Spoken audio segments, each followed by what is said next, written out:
Nisite Domine, I heard the bishop say the words of a man who writ so well, of the Word who came in humble human frame to ransom men from the pains of hell.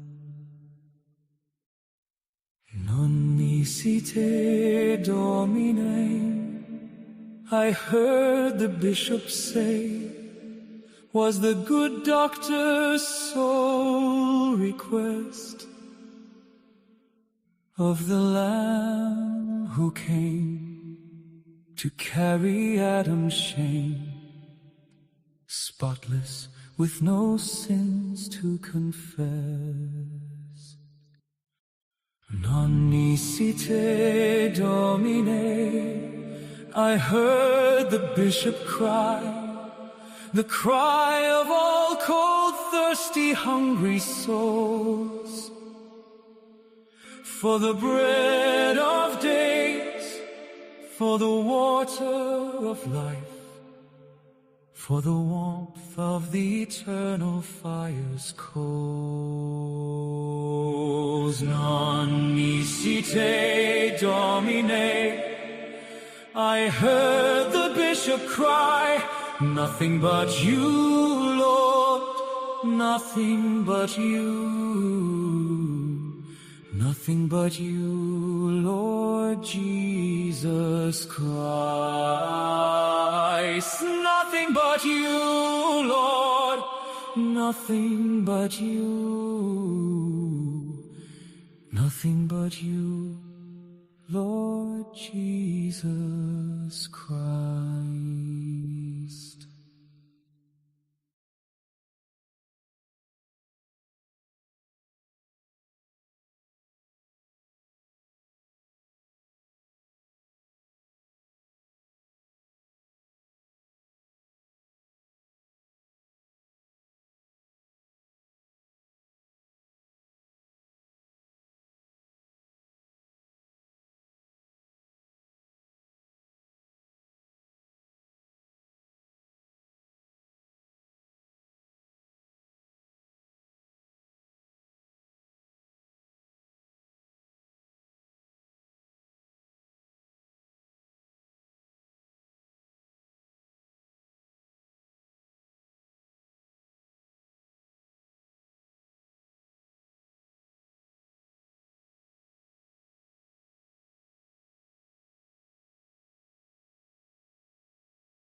and views on News Talk 93.1 FM. To join the conversation, call 272-9228.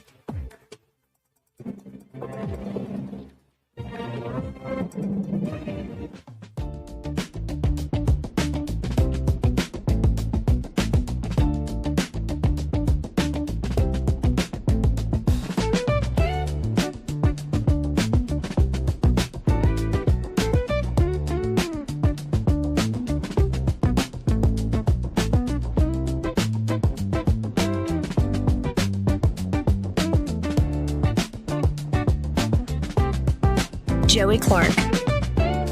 Welcome into the program. Thank God for another beautiful day. Oh, it's getting hot these days. Hopefully it'll be a beautiful show. And Montgomery needs a new mayor. Maybe a few new city council members and like a whole big overhaul. But depends on if the people of the city want it. Anyway, welcome into the program. I'm your host, Joey Clark. Back from vacation to Ohio. Like the Pretender song, you went back to Ohio. Troy Carrico back in the studio. Hey, Troy, how you doing? And my city was still there, though. Mm-hmm. Okay, it wasn't gone. It was incredible. Talking about weather, 82, maybe 40% humidity, 58 at night. It's perfect sitting out there. It was great. I love it. So there's so much we can get into, and you have an op-ed that's coming out at 1819 this afternoon that is inspired by that vacay. I shared with you earlier before the show, I kind of had an epiphany, and sometimes we need to return to our roots to really appreciate what we are. So, Here. Yeah, and then strangely, this sets me up for what I wrote and was thinking about over the weekend, and it's a bit of a dialogue based on a real conversation. Of course, we'll get to Trump and Iran and Israel striking Hezbollah and Beirut and yada, yada, yada. Some stuff on AI, some stuff on quantum computing, and some local Montgomery stories, 1819, doing some investigative stuff on some of the Montgomery bureaucracy and a particular city councilwoman. But first off, let's remind folks, and I'm wearing at least a semblance of one around my neck. A lot of folks are going to call this month a certain thing. So instead of trying to tear that down, I also try to build up for, at least me, this is the month of the Sacred Heart of Jesus. And if you go to the Hallow app or just search in Catholic Sacred Heart of Jesus, you will find the prayers and the novena, as they say, and the story behind it, what it means. But really, his heart is tortured because we do not accept his love, but he pours it out anyway, the blood and water washing us clean. So this month, June to me, is the Sacred Heart of Jesus. That said, you're talking about returning. And like returning to a spot that, you grew up in and you forget, you almost start to see ghosts, right? You do. Yeah, listen. But in a good way. It seems like a dream sometimes. Yeah. Surreal. Yeah. Very surreal. I'm tracking. And so sometimes, the body gives out. You get older. Yeah, it's good that you're doing this now and you're what? You're like 49? Yeah, 56, bro. Just tell people you're 40. They'll be like, heck yeah. No, I didn't know anything at 40. Now I know a little, so. But, say you get into your 70s, you get into your 80s. Yep. The body starts to give up. As my grandfather tells me all the time, don't get old, Joe. Don't get old. I'm like, no, I pray to St. Joseph all the time for a peaceful death. It'll be real old. But let's start. Yeah. From Ecclesiastes 1:10, very beginning of the book. Mm-hmm. Is there anything of which one can say, look, this is something new? It was here already, long ago. It was here before our time. I'll need a new book soon, Joe, he says, reclining in his burgundy leather chair. How's that one you're finishing up, I ask. Just okay. It's a 9-book series, and the author seems to have gotten ahead of herself with all her characters and plot lines. Like, she didn't have an ending in mind when she began. She's rushing to tie up all the loose ends, a bit sloppy. But you enjoyed it, I ask. I guess, he says. Just something to pass the time away. It's like clockwork, I chuckle. When I get home, I always find you snoozing in that recliner with some audiobook still rolling. I guess you enjoy them enough to fall asleep. Hey, where I'm at in life, I think I've earned the right to sit and read and nap away the day, he says. Plus, it's like I've read all these stories already anyway. Nothing new under the sun, I say, and you're right. You definitely have the right to rest for as many days as you believe. We sit in silence for a moment.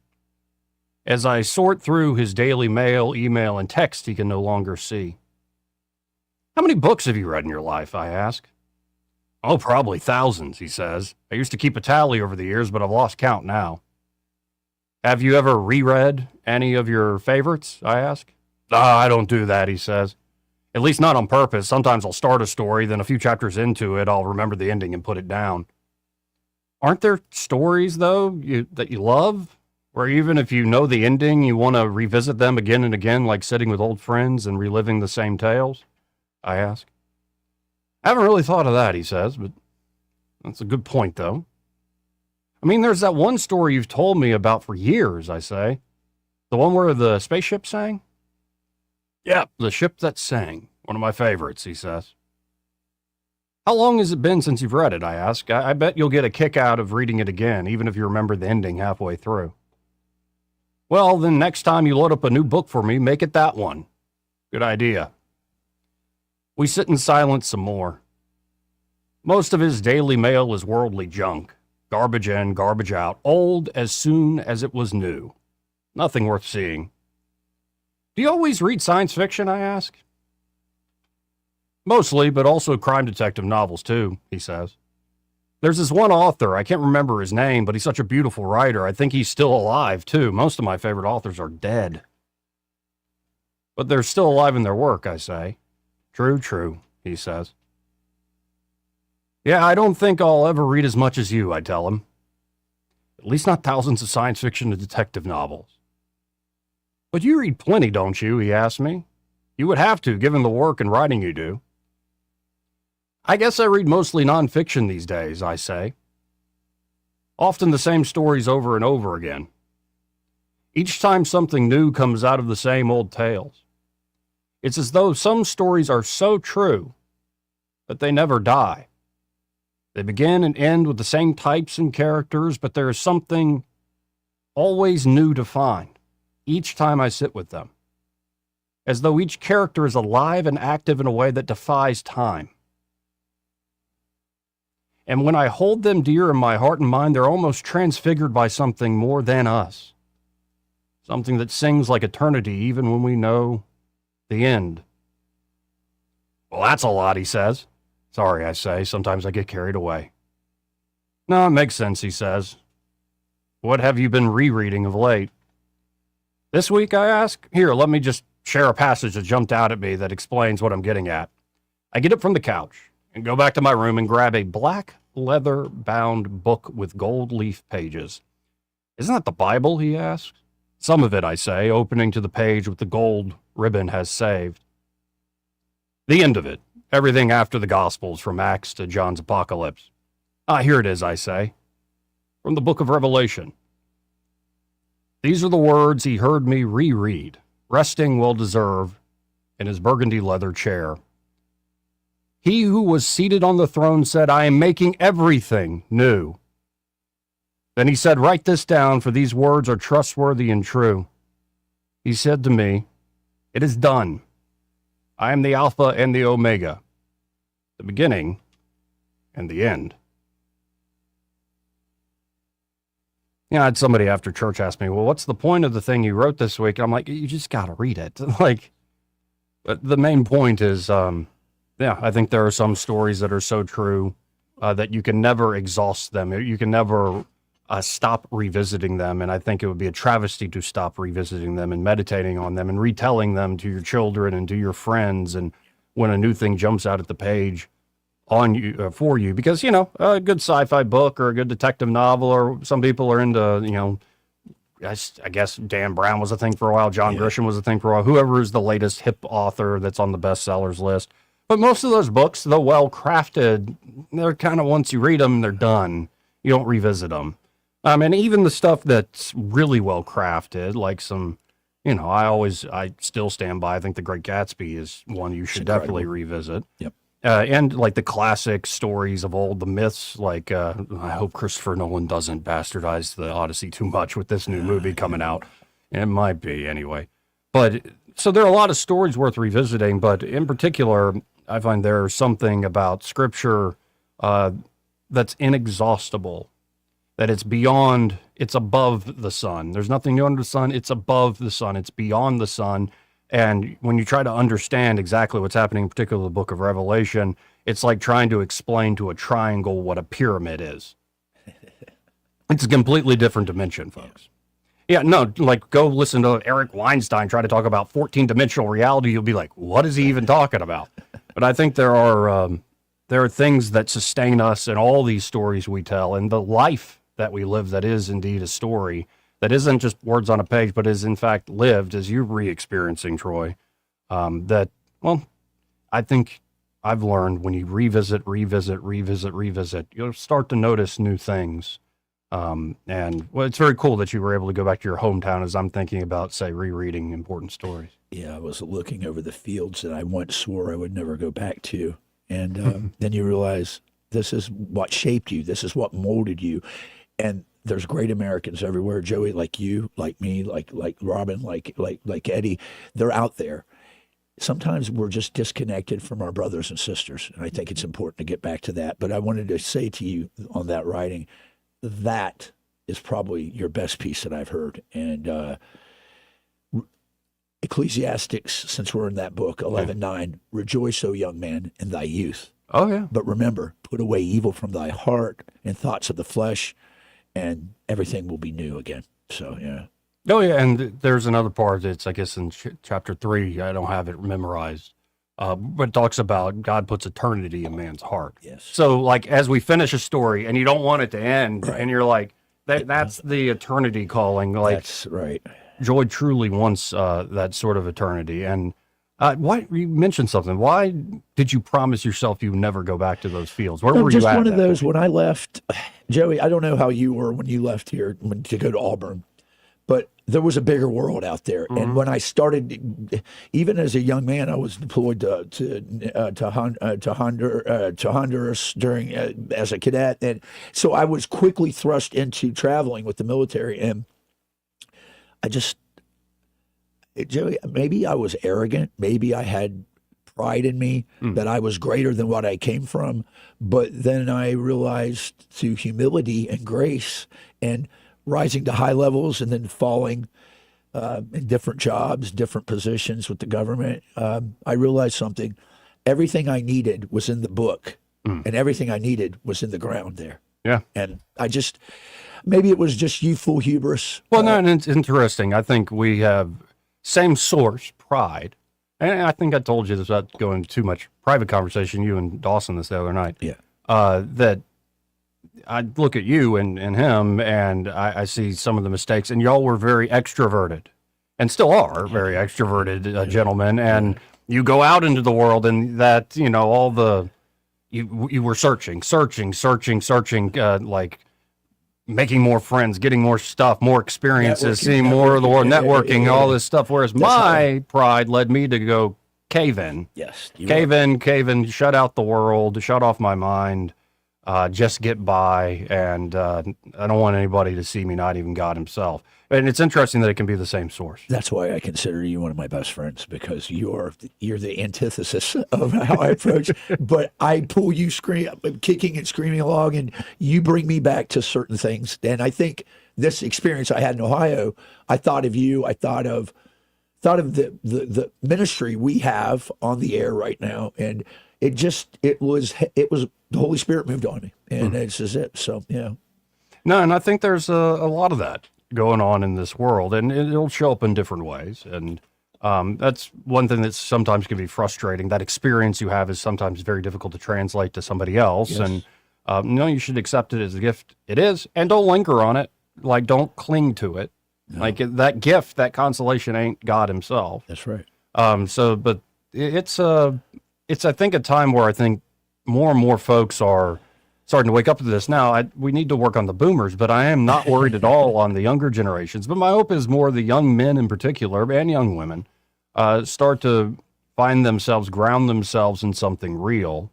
The New York Times over the weekend was worried, this past week, that everything's starting to feel more medieval. And it's like, well, no, what's happening is the secular lie. That's right. In fact, secular is created by the church, the public space. The secular is the very concept that was supposed to be nested in the ecclesiastical and nested in the larger plan of God.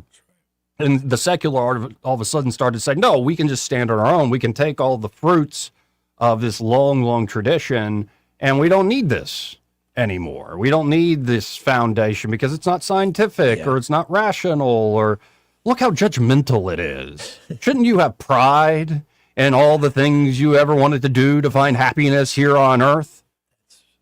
And you're starting to see, I think, that lie fade.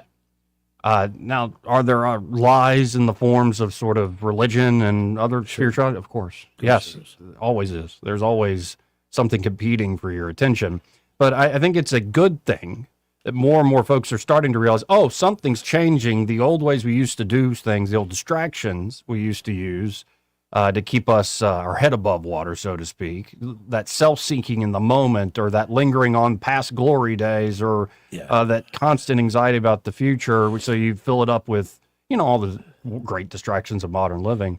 Now you look at things, you go, maybe there's something more to this story. Now, I'm speaking as somebody who's not a parent. I look at parents and I'm like, my goodness, you folks who, your main world is taking care of those, especially young children. And God love you for it, because it can be quite a chore. As beautiful and as a miracle children are, it can be quite a chore. But my hope is that as that younger generation, with those young children, grounding themselves in a world beyond the secular lie of, in particular, the 20th century, you will start to see your fathers and your grandfathers return with you. Yes. And, of course, your mothers and your grandmothers, too. Yep. We're all in this together. And that's my hope, at least. And some of it will be politics, but there's a whole aspect of it that has nothing to do with who you vote for, or whether or not you think Donnie from Queens is being rope-a-doped by the Iranians at the moment. Who knows? We'll see what's about to happen with that, and we'll get into all that in just a minute. First, this part of the program brought to you by Pest Pro Services, and their Pest Pro Ashley and that great team are ready to help you out. Yes, they are. If you're looking for just great pest control needs. Now, with all this rain that's been coming down, mosquitoes are out, man. the heat and the rain, they love getting out there. So if you actually want to enjoy your property, whether you have a beautiful backyard or you like to sit on the front porch, or maybe you got a big property that you try to manage, why not have the mosquitoes gone? They're nasty creatures. Really, I think that if you're looking for a product of the fall, look at a mosquito up close under a microscope. Yeah, they are really disgusting things. So if you want to get rid of them, Pest Pro can help you out in that regard. And of course, they can get you basic pest control services that are second to none. It's a great success story, Pest Pro Services. Out of the pandemic, a business started with 2-3 people. It's now grown into a huge team serving all of the river region. Great local folks that are always giving back to the community as well. So check out Pest Pro today. You can always go to ppsriverregion.com or just search Pest Pro Services on the Book of Faces, or call them direct. 265-9990. That's 265-9990. And be sure to tell Ashley and the great team there at Pest Pro that Joey and Troy, the souls on the radio, sent you. When you want to know, call a pro. Pest Pro Services. Want to carry News Talk in your pocket? Download the News Talk 93.1 app from the App Store. Available on iPhone and Android. Never miss a moment. Download now. At Montgomery Men's Health, we saw a bunch of patients last month. Almost none came because of an ad. They came because something happened. A fight with a wife who finally said, "Get help." A breakup. A new relationship that made them aware of things they used to ignore. A photo a friend tagged them in. One guy said he just stared at himself in the mirror. And that was enough. If today's your day, call right now. 334-440-3663. I'm Dr. Smith, urologist and advisor to Montgomery Men's Health. Built on almost 15 years of treating men in Alabama, one patient at a time. Dedicated to ED, low T, and male performance. Here's what happens when you call. We book you this week. We'll get a lab in an hour. For ED, we walk you through your real options at the same visit. A plan before you leave. Don't let today turn into next year. Call now. 334-440-3663. That's 334-440-3663. MontgomeryMen'sHealth.com. Welcome to Eclectic Coins, Montgomery's largest coin dealer, specializing in buying and selling investment-grade gold and silver coins. And they have a large selection of rare coins and coins from around the world. Visit them at 543 Northeastern Boulevard or on the web at eclecticcoins.com. Eclectic Coins, where collectors who know go. For too long, Alabama's statewide news companies have shamed us for our conservative Christian values. Alabama deserves a news company that cherishes our culture, a company that is embodied and paid for by the powers that be. 1819 News is that company. Run by Alabamians for Alabamians, 1819 News celebrates what is good and beautiful about our state while exposing those who work against our values in secret. Just go to 1819news.com to learn more. Subscribe to our newsletter. That's 1819news.com. With the Wall Street Business Report, I'm Rich Thomason. Wall Street opened with gains while oil prices, which had been falling, jumped again as tensions between the U.S. and Iran escalated. Brent crude oil, the international standard, rose $2.52 early today to $93.64 per barrel. U.S. crude rose $2.93 to $90.29 per barrel. FedEx Freight, a spin-off of the package delivery giant, rose more than 2% during pre-market on its first day of trading. NVIDIA also gained more than 2% in the early going after the chipmaker unveiled powerful new chips to bring AI functions into laptops and desktop computers, including those made by Microsoft and Dell, set to roll out later this year. China reports its manufacturing activity slowed last month, although it is still expanding according to official statistics. For the Wall Street Business Report, I'm Rich Thomason.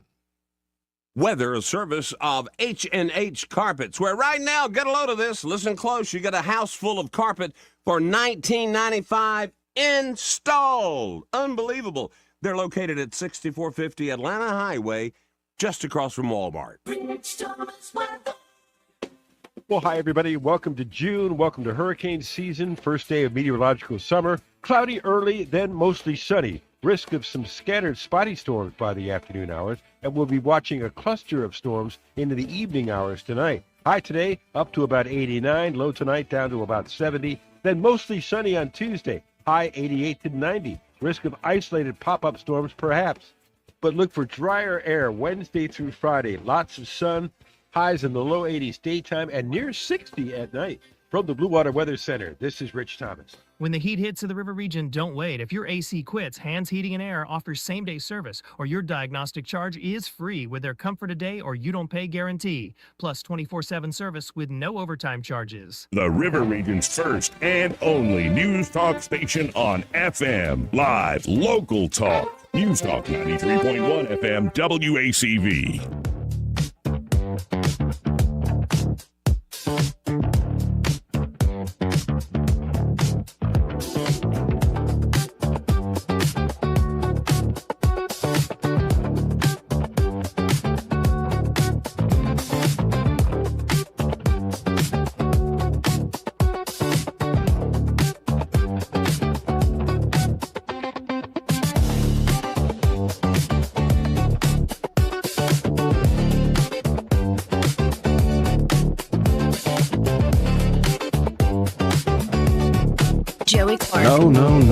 No.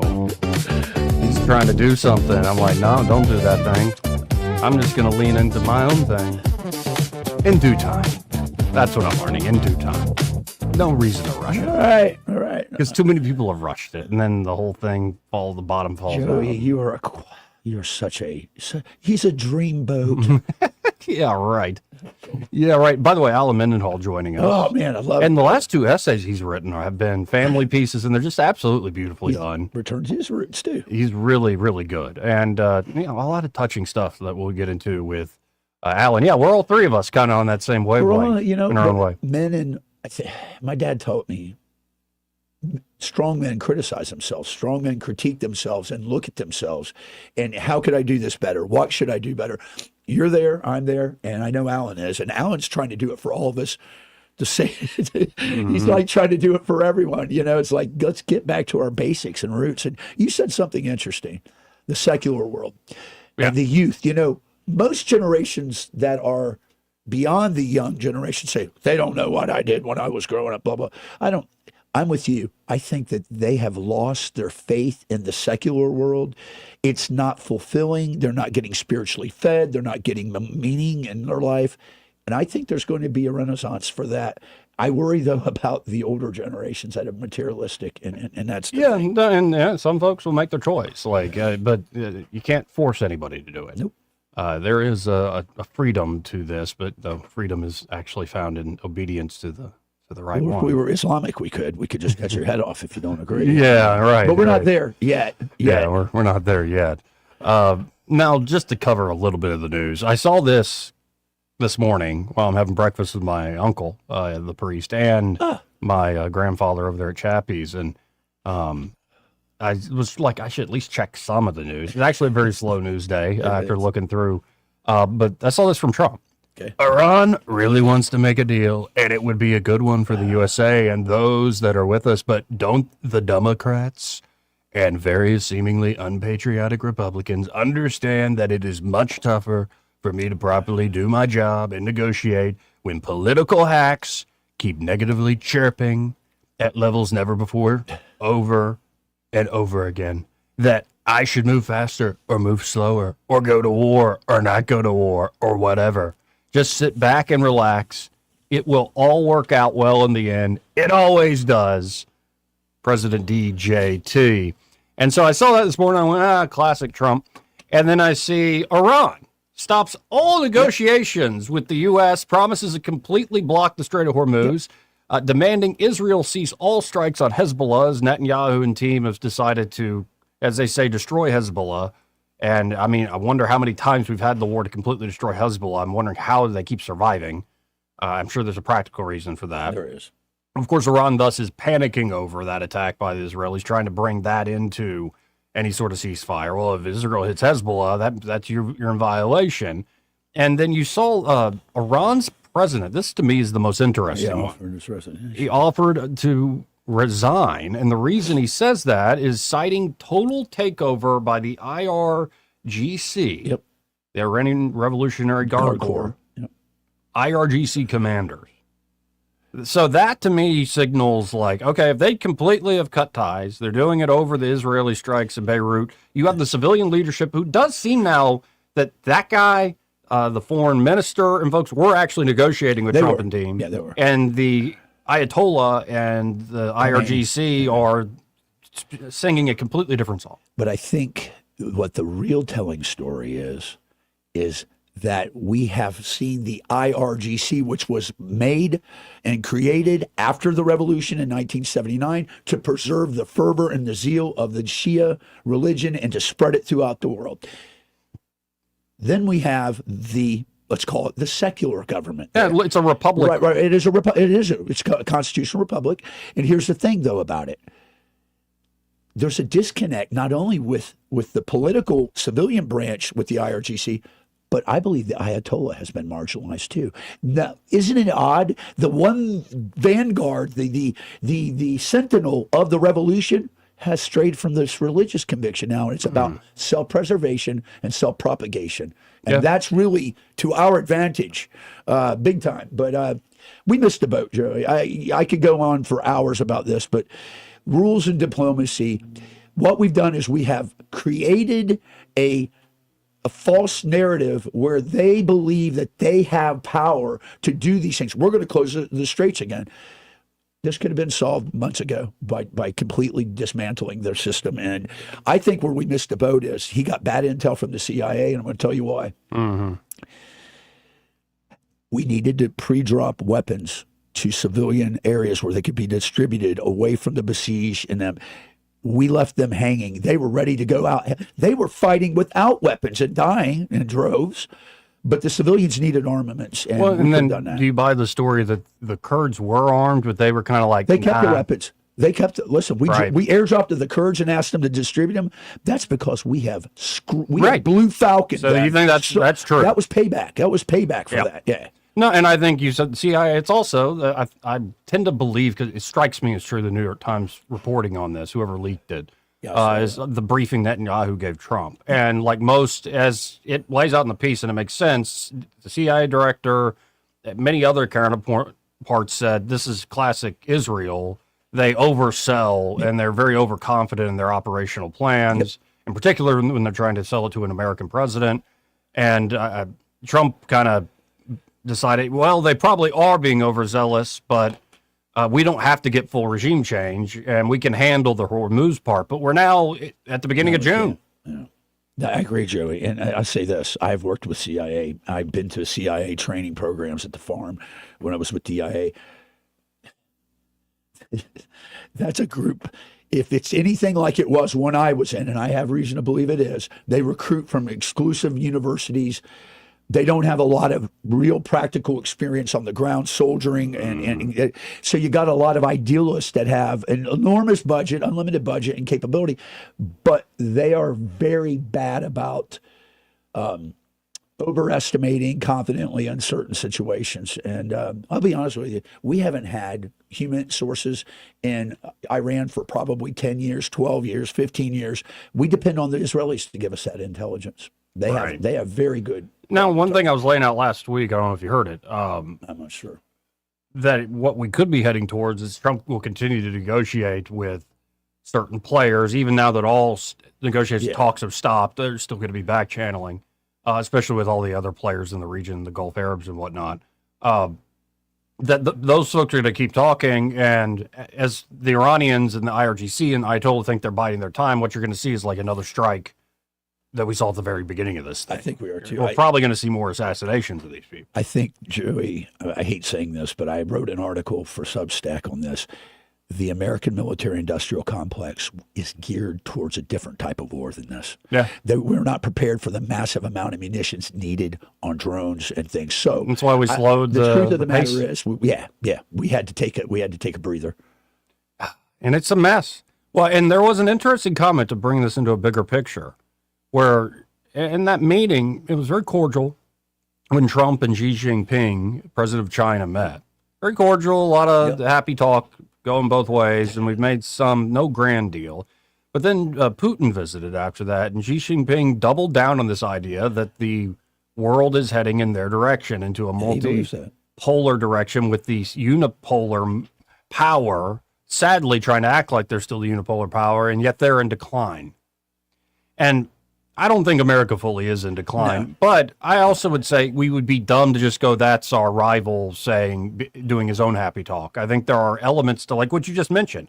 Like you had a few weeks of hardcore bombing, and now we're kind of like, ooh, we don't have a capacity. And think of it's just basic, like Victor Davis Hanson, World War II. Right. As soon as America enters World War II, there were still going to be a lot of deaths, and there were a lot of deaths. But as soon as America enters, the Allies won because of just production capacity. That's the thing. You're right. And I think what people don't consider is, well, you mean that's all we had? No, we have to keep reserves for China, for other scenarios and other contingencies. So Joey, we've known about this now, drones, for darn near 20 years, and we have failed to upgrade our best practices. And I wrote another article on that in Substack, just basically laying out the details of why we are where we're at right now. And the number one part and reason to contribute to that, Joey, is our antiquated requisitions and acquisition system in the government. It could take 7 to 10 years to get a weapon fielded. By that time, the caliber has already been surpassed by other technology. Yep. We have to get nimble. We have to get agile. We have to get mobile and hostile, and ass-kicking violence on the objective. But you can't do ass-kicking violence on the objective if you don't have the right gear, brother. That's two for the day. He got two in real quick. I've been out for a week. I had to make up. 2 AKVs already, folks, but they were appropriately used for sure. This part of the program brought to you by Montgomery Men's Health. Let's get these done early. And they're Montgomery Men's Health. They're ready to help you fellas out if you don't feel like a man anymore. In fact, you feel shot through in terms of your confidence, not just in the bedroom, which talk about frustrating, to put it mildly. I think Trump needs to go to Montgomery Men's Health. We need some more testosterone in him. I don't know about that. That man is testosterone overflow with all that Mickey D's and Diet Coke. He really is. And I'll tell you, Montgomery Men's Health, what the great thing is, they can do your testing that day and determine what's wrong. Absolutely. Real quick. And it's just a quick blood draw. And if you got low T, that can usually be the problem, where you're not sleeping well. You're getting thicker around the middle, more visceral fat around your waist. You don't have much of an appetite. You're never in the mood. Like your confidence, like a job you've been working for 20, 30 years. Now you're second guessing yourself. It couldn't even be a job. It could be like doing work around the house. And now you're like, you don't feel motivated. And you're like, I'm not sure I know how to do this. Like that is not normal. You don't have to live this way. And the beautiful thing is a lot of guys, after going to Montgomery Men's Health and getting tested and then getting the treatment that's appropriate for them, end up saying, man, I wish I'd done this sooner. Like 90-something% of guys respond to treatment. And of course, they also have things like the peptides. Yeah. Where you can do a peptide like NAD plus or Somorelin online. And then you can go in for an in-person consultation. So you can do the online subscription, real easy to sign up for, but then you go pick up your stuff there at Montgomery Men's Health, or of course they can ship it to you as well, but you can do that in-person element where you actually have a real team of medical folks and doctors and specialists actually working with you. And I'm noticing with the Somorelin, like the gym in particular, it's much easier. Now, Keep my growth. it's not a silver bullet. You still got to eat well and do all the other stuff, folks. But if you are just looking for that little edge, a little bit of help, or in fact, you're really in the gutter and you're having a lot of trouble, or maybe, and I don't want to talk about this too explicitly, maybe you ever heard of a fellow worried about size? There's a myth, though, that is going around. I saw that they're trying to debunk about that, it's not what you think. So, yeah. But if you're worried about size, they can help you there, too. Robin said that she feels cheated sometimes, not in my relationship, in her previous relationship, that she thought centimeters was inches.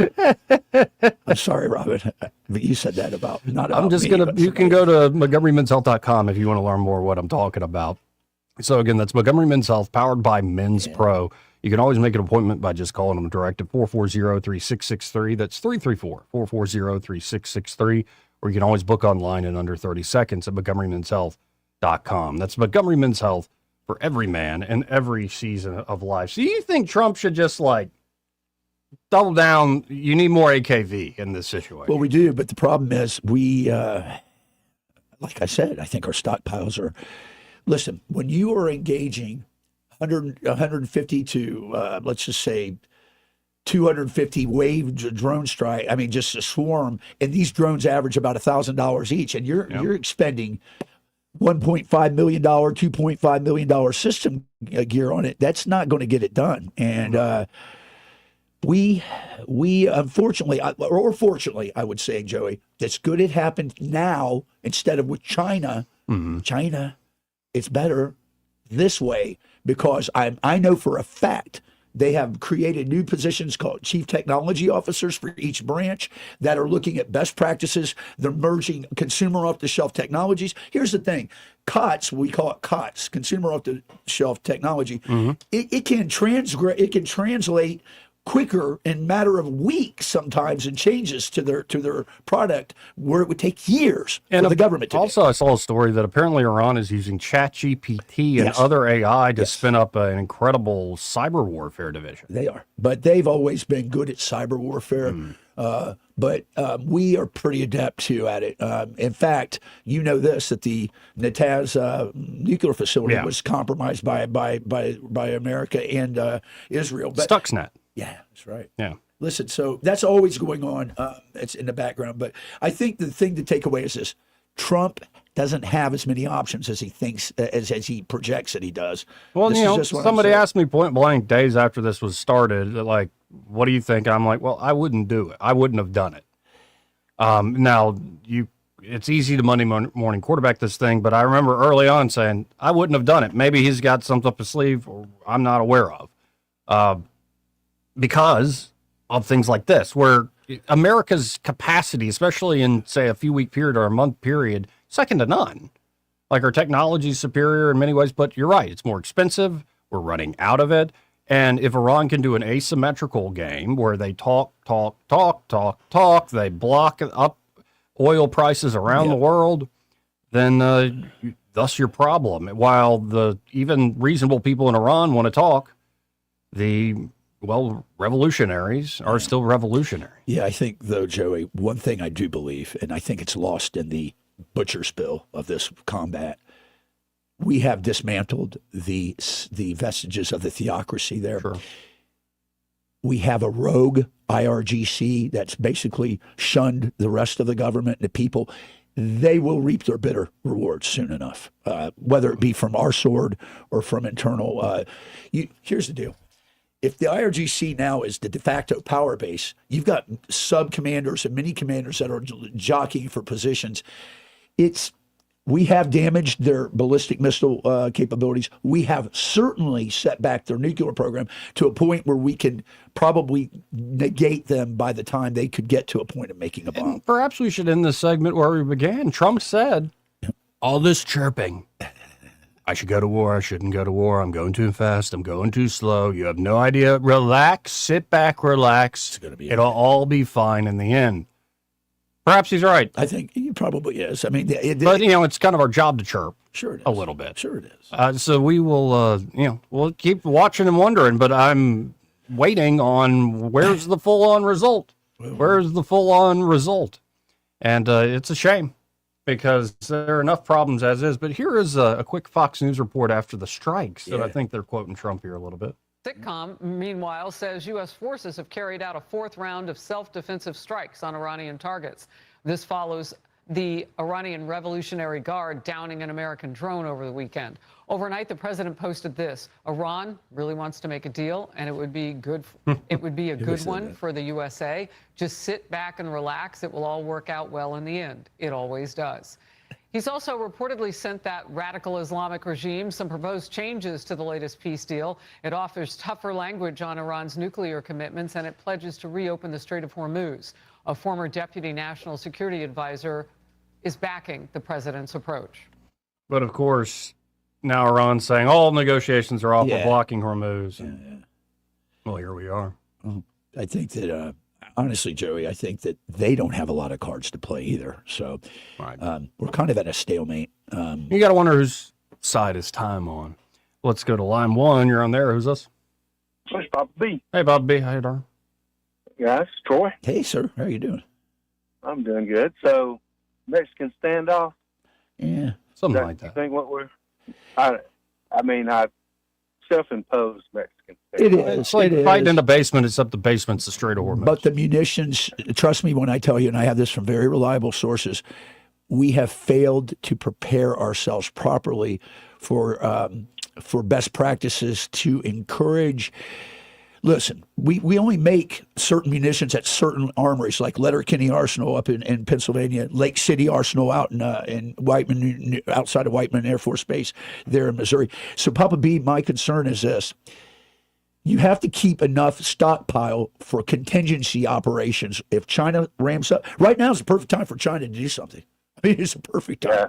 So be vigilant in that. And I think the takeaway, Papa B, and I'll be interested to get your opinion, is why are we here 20 years after knowing that this is a very real threat?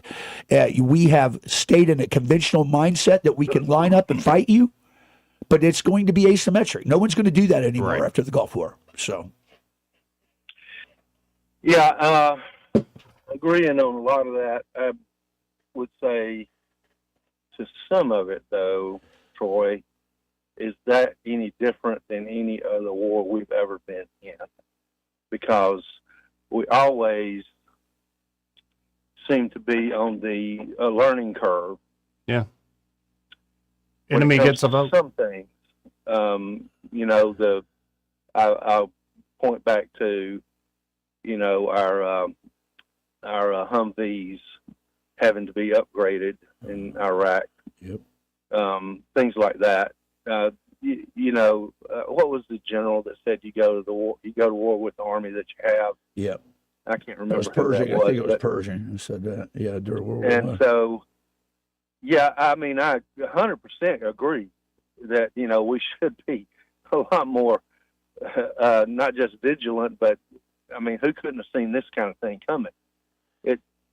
You could see it 100 miles away, and, very little was done about it. But, good thing that you're right is happening now as opposed to with China, and that might be a sharpening of the sword with China. But China, I don't know, China is such a different kind of knot to untie. And, there's a lot of discussion, really. So just sticking with what we're, looking at right now. Joey, I think you made a real good point the other day that, we're probably looking at maybe some clever assassinations now. I don't think we're going to be looking at, any kind of all-out invasion or anything like that. But how do you assess our ability to swat at mosquitoes, Troy? Not good. When it comes to all of these IRGC generals and that kind of thing. Not as good as Israel's. No, we can't. We're good, but I'm going to be honest with you. We're dependent. We are almost totally dependent upon the IDF for real ground truth intelligence. It's one thing to give. It's one thing to pick up signals intelligence and get a cell phone conversation and then start building a nexus off of that. It's another thing to have measurements and signatures intelligence and get this multi-int LiDAR and know where the buildings are at. It's a completely not. Papa B, if you're asking me what's my level of degree of confidence, on a scale of 1 to 10, 4.5, 5 to be able to really find what we want to get out there. I give it about 7.5 to 8 for the Israelis. They have actual operators on the ground that are human sources to the IDF. I know for a fact we've always been dependent on them when it comes to Iran. We've not had built a credible reporting system from Iran because remember this, guys, intelligence is only good if what? It's accurate, it's actionable, and it's timely. Those are the three things you got to have to make a good intelligence product. So to answer your question, we're negligent in probably all three of those areas right now. Papa B, I'm out of time, but good conversation, man. Yeah. Yep. All right. Talk to you later. Good stuff. Got to hit this break. We'll be right back. He may not know whether he's coming or going, but whether you're going to work or coming home, Greg Budell is there. Mornings 6 till 9 and afternoons 3 till 6. Only on News Talk 93.1 FM WACV. Hi, I'm Carl Schmidt, naturopath and owner of the Herb Shop Wellness Center at 8161 Vaughan Road. You know, with over 30 years experience in natural wellness, I've seen countless health fads come and go. A few years ago, we added a patented technology that actually activates your stem cells. It reverses the aging process at the cellular level. However, you do need proper hydration and targeted nutrition. At the Herb Shop, our advanced scanning and testing technology allows us to accurately assess your nutritional needs and get a customized plan for you. Come in today and see what the Herb Shop can do for you. Live, local talk. The River Region's most trusted voice for news and opinion. News Talk 93.1 FM WACV.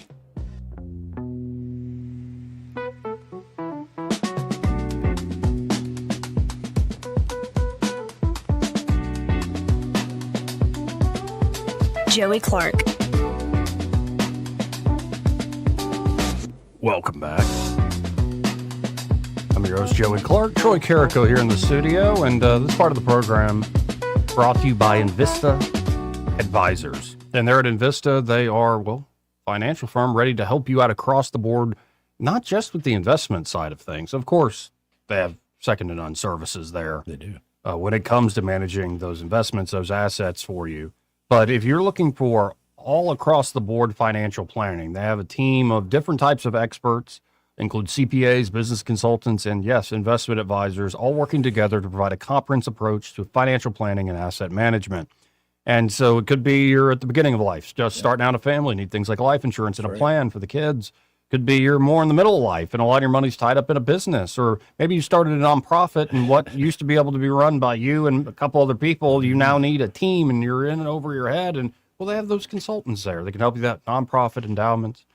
They can help you at Invista. And of course, end of life concerns. You want to always have that buttoned up, especially, say you're the man in the house and you've been running the finances for a long time. You're starting to get up there. You don't want to leave your wife, your widow, having to sift through a big mess. So it's morbid to think about, but it's also good to really plan and make sure that your loved ones are taken care of, even if, well, that time always comes for everybody. So check out Invista Advisors today. You can always just go to InvistaAdvisors.com or just give them a call direct at 387-0094. That's 387-0094. And be sure to tell them that Joey and Troy, those fellas on the radio, sent you. Now, in a second, we got Alan Mendenhall coming up. I'm so excited. who wrote just two beautiful essays, very family-oriented, wonderful essays the last couple weeks. So I look forward to talking to Alan about that. And stories about being a father and essentially watching his son grow up, but also the wild world of making things work, especially divorce. It's not fun, as he says in the piece, but still got to make it work for the kids, especially. Yeah. So plenty to get into with Alan. Could you see him as a liberal at Furman? Do you think so? Yeah. I see him as a classic. Because a classic. I'm that way. Like there's a lot of libertarians who are like that. Well, if you're 20, and Alan's even more, I think, kind of a Russell Kirk conservative, if you wouldn't mind me saying at this point. Interesting. I think he's much more like leaned into the tradition stuff, along with the free market economics. And that's why I say a lot of great insights he has. Classically liberal, but I think he has some Burkean conservative going on with him these days. But yeah, I think there's a lot of people who have made that journey where you're kind of real liberal and idealistic. It's 20, right, and then 30, right, a heart head thing, yeah, right. It's the other folks that do the completely different route, where you're like a hard ass. When you're in 20 something, all of a sudden they lose it. Yeah. Estrogen washes over them. No, it's actually when all the hippies grew up and took over the music industry. That's when it all went to crap. Well, it was the businessmen who empowered the hippies. It's the 60s, man. I'm telling you, burning bras, leaving, tuning out, dropping out, doing LSD. That's not maybe so bad, but anyways, they're using that for PTSD now. No, that would be a terrible LSD, thing. Could you imagine that? Listen, Joey, I don't listen. PTSD and LSD. No. They do not go together. No. Mushrooms, maybe yes, but not LSD. All right. Anyway, land of the lotus eaters, folks, and that might be a circle of hell, indeed. Anyway, Alan Mendenhall coming up after this break.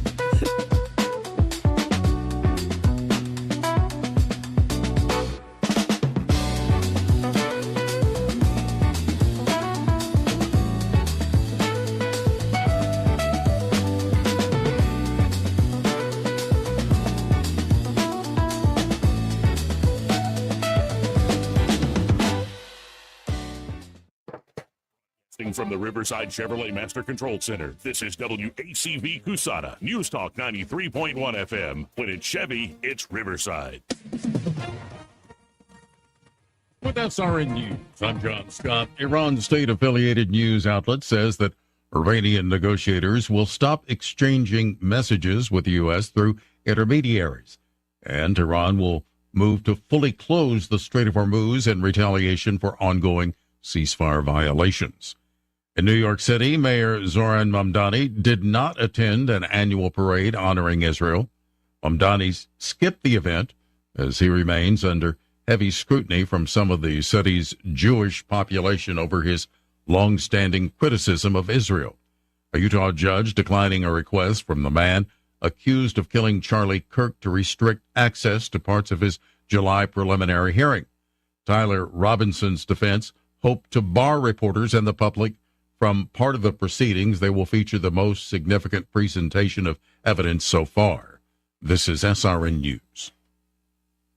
Spring is here, and if you're staring at a home improvement project, wondering how you're going to pay for it, or looking at a big credit card bill piling up, I want you to know about my friends Mike and Brian and the team at Fellowship Home Loans. For over 20 years, Mike and Brian have been helping families like yours tap into something they already have, equity in their own home, a HELOC, a cash-out refi, a debt consolidation loan to wipe out those high-interest credit cards. Whatever fits your situation, Fellowship Home Loans will build it around you. Everything's done in-house, one roof, one team, all with a servant-led mentality. From your very first phone call to closing, you're going to get people who know your name and treat you like family. I know, I'm a customer. Right now, they're offering a free mortgage checkup, no pressure, just a real look at your options. Go to fellowshiphomeloans.com/Mike G, fellowshiphomeloans.com/Mike G, or call 800-510 Mike, 800-510-6453. Fellowship Home Loans, mortgage lending by the book. Nationwide Mortgage Bankers, DBA Fellowship Home Loans, Equal Housing Lender, NMLS number 819. The Rich Thomas Weather Network, brought to you by Montgomery Paint and Body. From little fender benders to total body repair, MPB will fix it good as new, maybe better. For 4 decades, the Turner family has been getting you back on the road. Call 279-7325.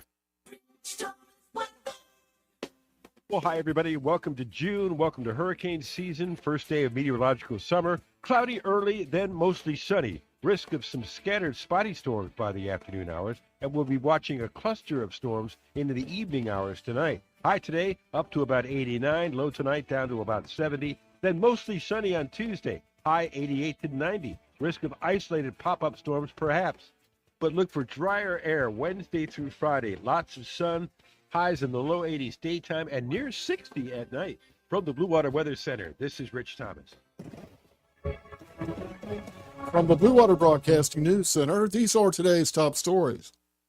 The city of Montgomery has paid over $220,000 in overtime to employees of the Office of Violence Prevention over the past 4 years. The largest recipient of overtime pay was Violence Prevention Community Liaison Rochelle Tyrus, who has received over $176,000. Mayor Stephen Reed launched the Office of Violence Prevention in December 2021.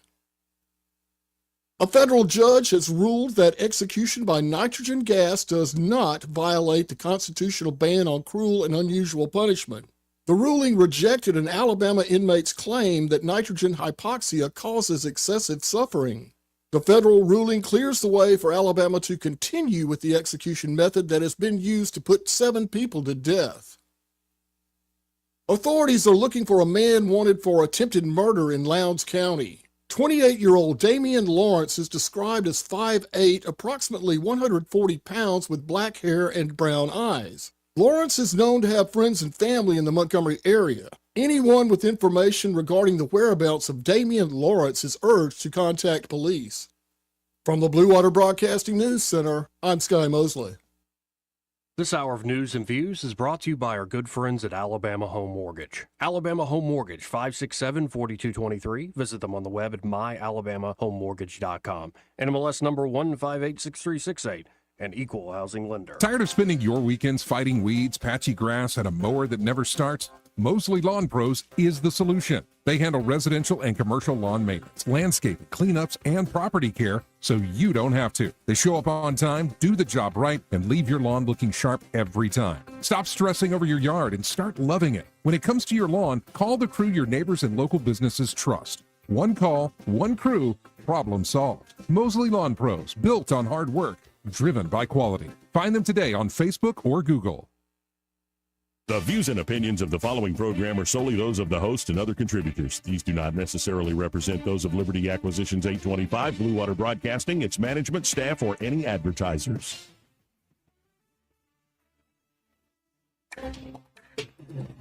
It's time for Montgomery's conversational radio show. It's news and views on News Talk 93.1 FM. To join the conversation, call 272-9228.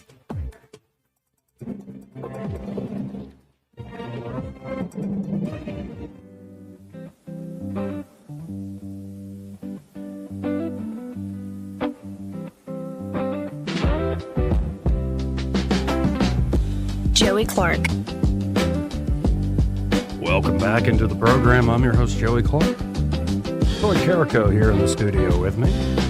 And joining us now, as he does every other Monday, Alan Mendenhall. Alan, how are you today, kind sir? I'm great. How are you, Joey? Doing very well, better than I deserve. And I was just telling folks that, your last 2 op-eds for 1819, literary and beautiful, family-based, just really well done. And I think great lessons. And kind of the show's turned into that. I wrote something very similar, having to do with my grandfather. Troy just wrote a piece that's coming out later today. It has to do with going back to his roots in Ohio. So we're all kind of on the same wavelength, singing the same We're just song. 3 saps. We're just gonna sit here and We're on the potter's wheel. We're on the potter's wheel, brother. That's what we are. Now, I have to say, I'll do it this way. One you wrote last week. My mother would not let me play American football, would not let me play football until I was in 8th grade when she let me, finally, which is about 14. Yeah. And so that day has finally arrived for your son? yeah, well, it came and went pretty fast, actually. But he made it through, I guess, roughly a week of practice, and it was not his decision to end it. So very first practice, his shoulder popped out of socket during some drill or whatever. I don't know. I wasn't there to see it happen. but it was fairly grotesque, I'm told. And fortunately, coach is also a doctor, so he popped it back in, and everything was operational. Then the next week, it happened again, and apparently this time it was even more grotesque. That was some transmission issues. Alan, are you there? You froze up on us. I don't know why. Radio check. Well, that's unfortunate. Yeah, I'm back. I don't know what happened there. But you said you're on the second time they got grotesque. Yeah, I was just building suspense. My internet was building suspense there for you. But yeah, no, What happened? The second time it. Uh-oh. Am I out again? No, I can hear you still. Yeah, well, okay. Dadgummit. The best laid plans. Here, let me try something. Try something different. I'm trying removing you off. Maybe it's too many cameras. I think it's his signal from where he's at. Because it's got that round like This is unfortunate. Like, because these are great stories here, folks. I might just have to read them. They're very good. Alan, are you there? Oh, well. But yeah, like I remember the good old days starting out with foosball. And I also have I had a mother that was a nurse. Yeah. So the amount of protectiveness from the mama bear was very much a real thing. I believe For better or for worse, it was very much a real thing. I think there's one story. Alan's just left the stream, and he probably will try to join us. Where I don't remember the circumstances. I think it was basketball, and I had a nasty collision and fell, and she goes out, and I was young. I was only 9, something like that, and she went out to the court and turned around and goes, "It's okay, I'm a nurse." And I'm like, how embarrassing. But a mother's love nonetheless. Don't mess with some of those Polish ladies. No. They'll get you. They are quite. I think we got Alan back here. I was just informing folks. I apologize. Oh, good. I was just informing folks that I also, grew up with a mom who's a nurse, and the protectiveness from the mom can be, it's beautiful and it's what moms do, but especially when they have that nursing background, you're like, no, let's listen to the doctor coach. Listen to him again.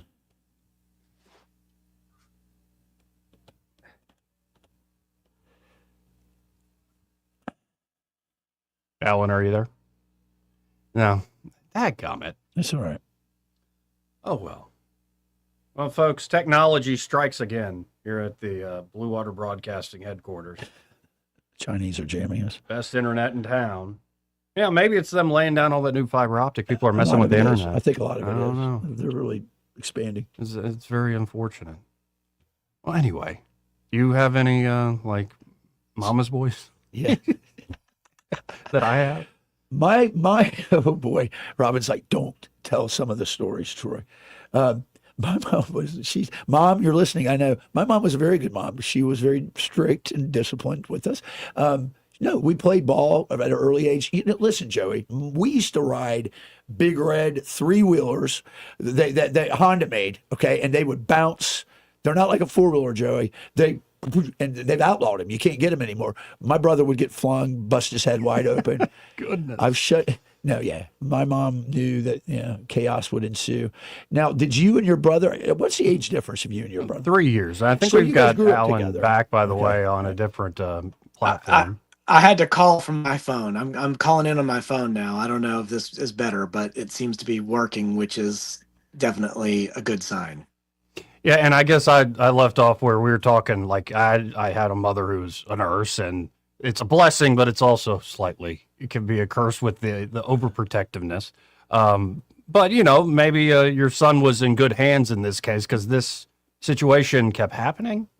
Well, it happened again, and the second time it basically stayed out, and they finally got it in. It took it took a little bit more labor than anybody really wanted to get it back in, and so my ex-wife and her gaggle of nurse friends determined he needed to see a doctor, And apparently they were right. So that we took him to the doctor. The doctor said he needed an MRI to see if he needed surgery. And that MRI happened, I don't know, it's been a couple of weeks now, maybe even 3 weeks. But we haven't gotten the results, which I take to be a good sign, because if something were really wrong, they would reach out to us immediately, and nobody has reached out to us. So I assume his shoulder is okay, but his football career is not. So I think everybody has sort of agreed that his football career was short-lived. It was about a week long. And the good news is his basketball team is practicing all summer, so he'll be able to do that. Yeah. Is he growing? Is he growing right now? I mean, would that safe to say maybe, or? It's freakish. He's growing freakishly. He gets bigger. He looks like a giant frog. He used to look like a little frog. Now he looks like a giant frog. He gets it honestly. Yeah, that's right. I'm joking. Well, and you took out of this experience, especially him having to deal with the MRI machine, that like the milestones, it's like these little snapshots that sneak up on you. Like these, it's not the obligatory holidays, high holidays or anything. It's just a random afternoon where something clicks in the mind as a father. Yeah, everybody like tries to sum up childhood in terms of a big birthday party or a graduation, walking across the stage, but really the lessons you learn in life are from all these little moments. It's from the little things that, and sometimes you don't even really remember all the little things, but the accumulation of them over time leads to who you are as a person, and not the big momentous occasions. Yeah, and then the piece you came out with, it dropped today. I guess a big vacation across Spain. I've never had the privilege of doing that, but this was the ex's idea, bringing the kids. But this, like, it ties in a lot of extended family. Explain a little bit. Yeah, so my first wife was Brazilian, and of course she speaks Portuguese, which is what people speak in Brazil. And her brother moved to Portugal a few years ago because Brazil, frankly, is just too violent and he couldn't take it anymore. So he and his wife moved to Portugal. And my ex-wife said, look, I want to take the kids to Portugal for a month this summer. And I said, well, I can't be gone from the kids for a full month. That's too much. And so the negotiation started, and we arranged to both go. And I was going to stay in a hotel near her brother, and they were not going to go for a full month. I would go for part of the time. She would keep them part of the time. At any rate, it happened. And we did both Lisbon and Sevilla, Spain last week. Man. And, you know, it was I would call it a healing experience. It's the first time, you know, we've ever done anything like this that represented sort of a family vacation, even though what was once a family unit is not the same. We are very different. My ex-wife has dated people. I've been married and divorced since then, and had another son from another woman since then. And so this was a somewhat strange experience, but very healing for the kids, especially, I think, and for me, frankly. Is there something about being in the old world, especially being able to check out? For me, at least the journey I'm on in my life at this moment, I would love to visit some of the old cathedrals in particular. There was no doubt about it. It was in particular, and I talk about this in the essay, is looking out over the cathedral with my kids, and just the astonishing fact that so many people were working on this cathedral for centuries before it was completed, that people that were laying different stones had no idea what the ultimate product was going to look like. And nevertheless, they labored away every day. And that fact sort of struck me as I was there with my children. And, you know, they miss their parents being together. They were not happy about their parents getting divorced. And it was really destructive to them, and yet they've managed to piece their lives together in something of a way that these people pieced the cathedral together. They didn't know what they were building. They didn't know what it was going to look like, but they were meticulous and they were tenacious, and they just kept laying stones on stones. And really, I was impressed by my own children's ability to create peace despite their parents and not because of their parents. And I think, as I say in the piece, I think divorce is definitely bad, but I also think that my kids have become stronger people because of it. And I would never wish that upon anyone. And I don't think that divorce is a good thing by any measure whatsoever. But my kids have done about as well as people can do in light of those circumstances.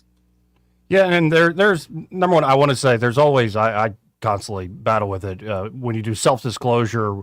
What's the line? I think you did it quite beautifully and well. I think to say what's the line, divorce is a wound, is the correct way to put this. But I will say there is something about I'm trying to learn different languages. If I had been raised, kids in particular that are multilingual, they have a leg up. They understand the world and all the tricks of language more than anybody else in this place.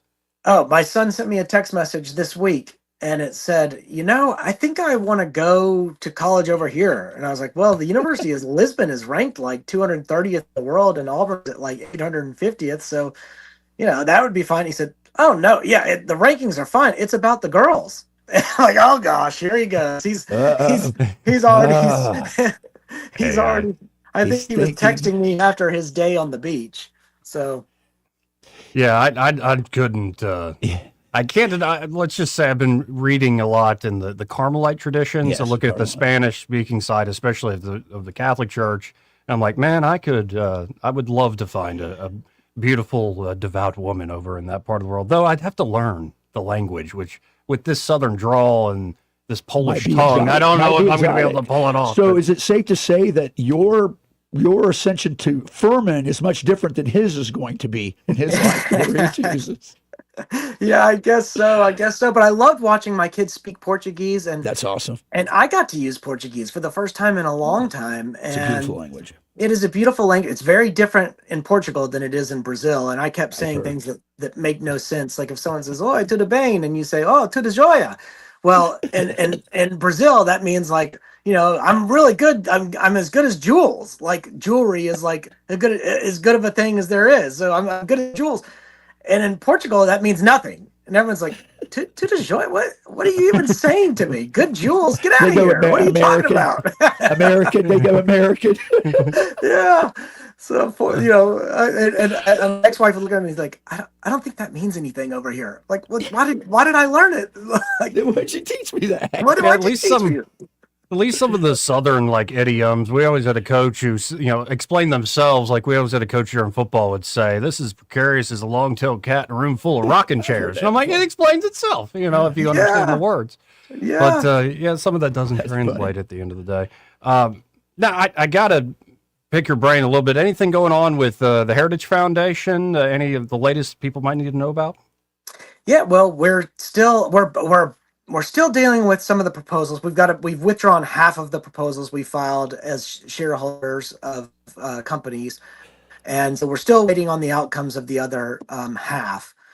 But we're getting close to filing season for next year. So basically, as soon as things wrap up, we're immediately jumping into next year. We've got all these filing deadlines over the summer, in fact. So we're preparing those shareholder proposals and getting ready to engage with different corporations. We had a great conversation with one firm, I guess that was 2 weeks ago because it was before I went to Portugal. And although the conversation was good, I suspect we're going to still end up filing a proposal there rather than talking our way through getting them to drop some of the things we want them to drop. But we'll see.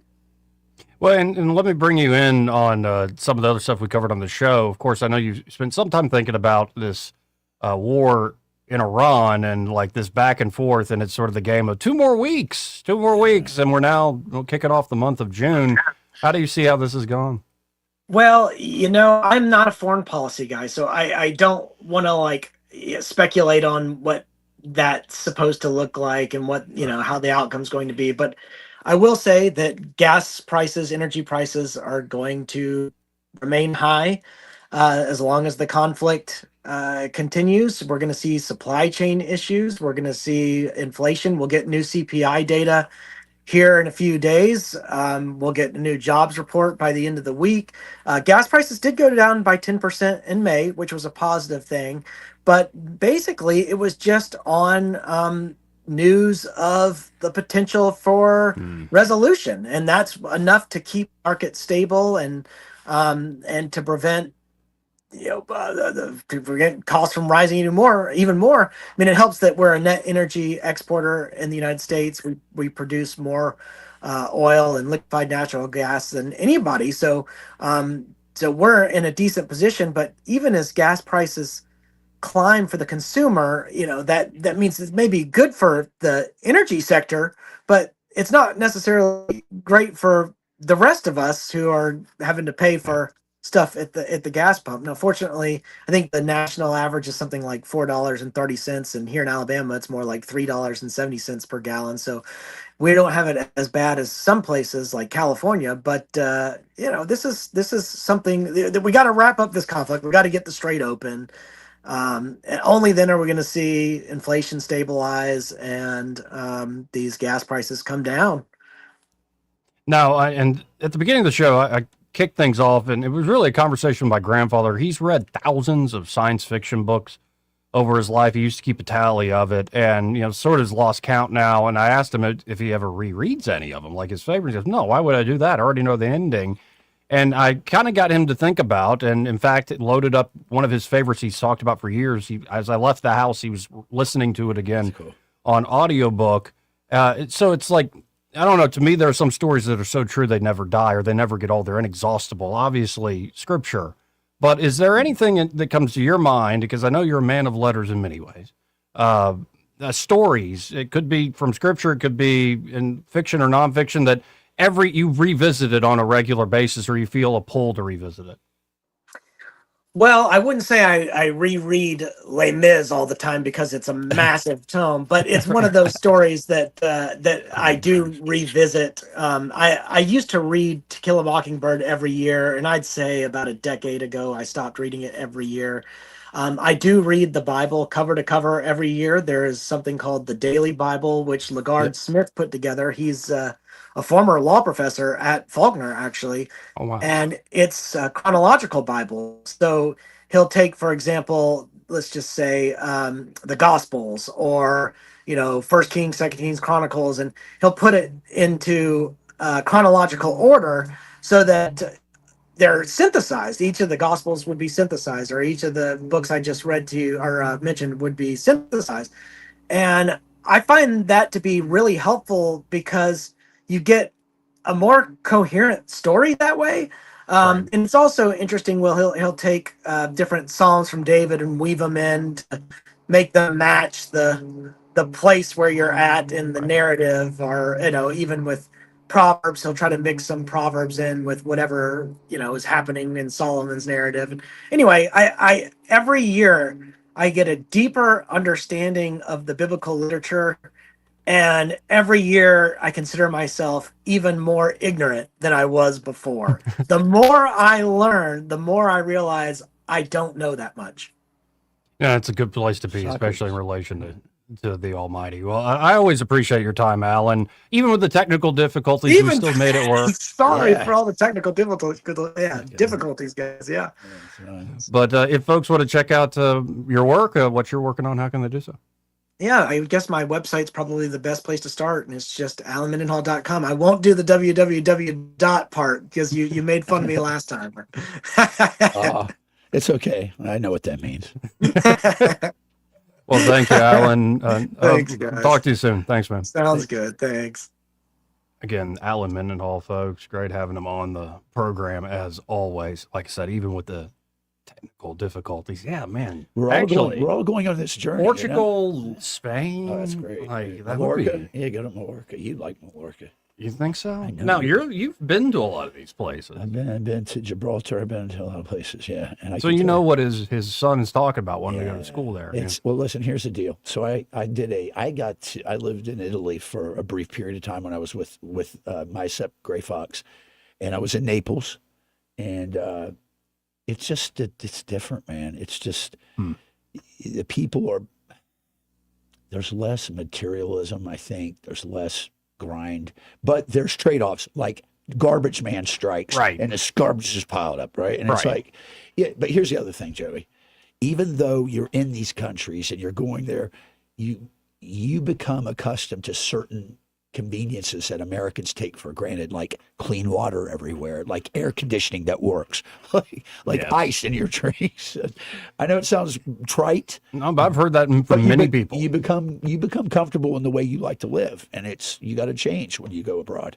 Let's go to a break real quick. Sounds good. Be right back after this. Want to carry News Talk in your pocket? Download the News Talk 93.1 app from the App Store. Available on iPhone and Android. Never miss a moment. Download now. We know the businesses that keep our communities moving. We walk the same streets, shop the same stores, and support the same local families. Janney King franchise owners take pride in caring for the places they keep our hometown strong. With dependable service, attention to detail, and commitment to doing the things the right way, more businesses are choosing Janney King as their trusted local cleaning partner. Visit JanneyKingCleans.com today.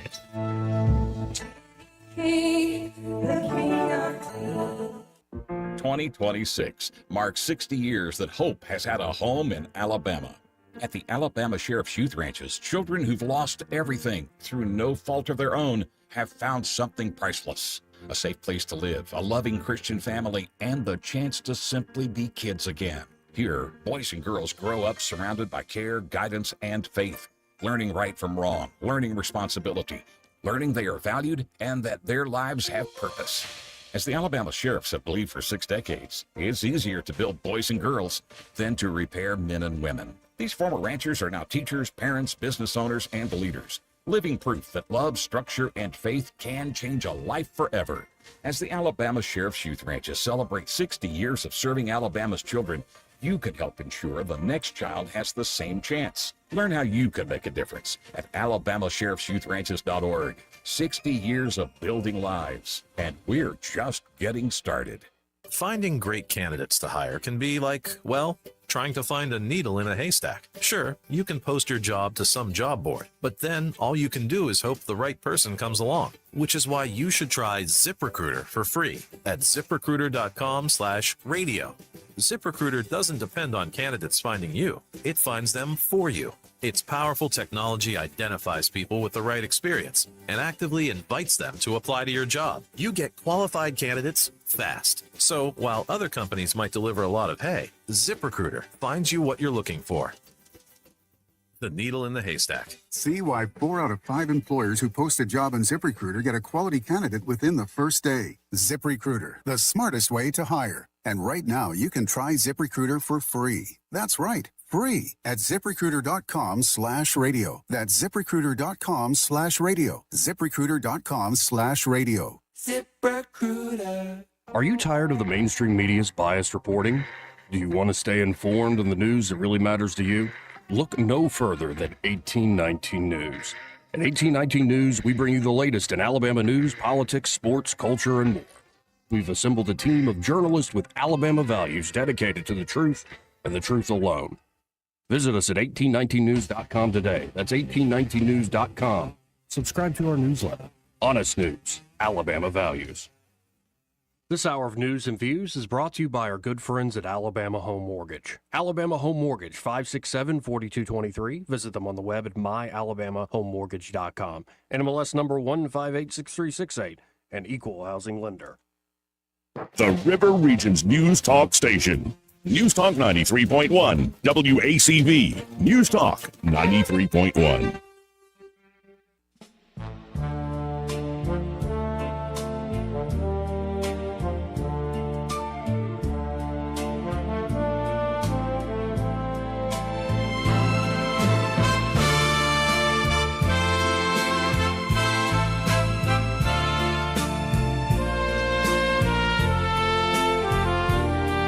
Joey Clark.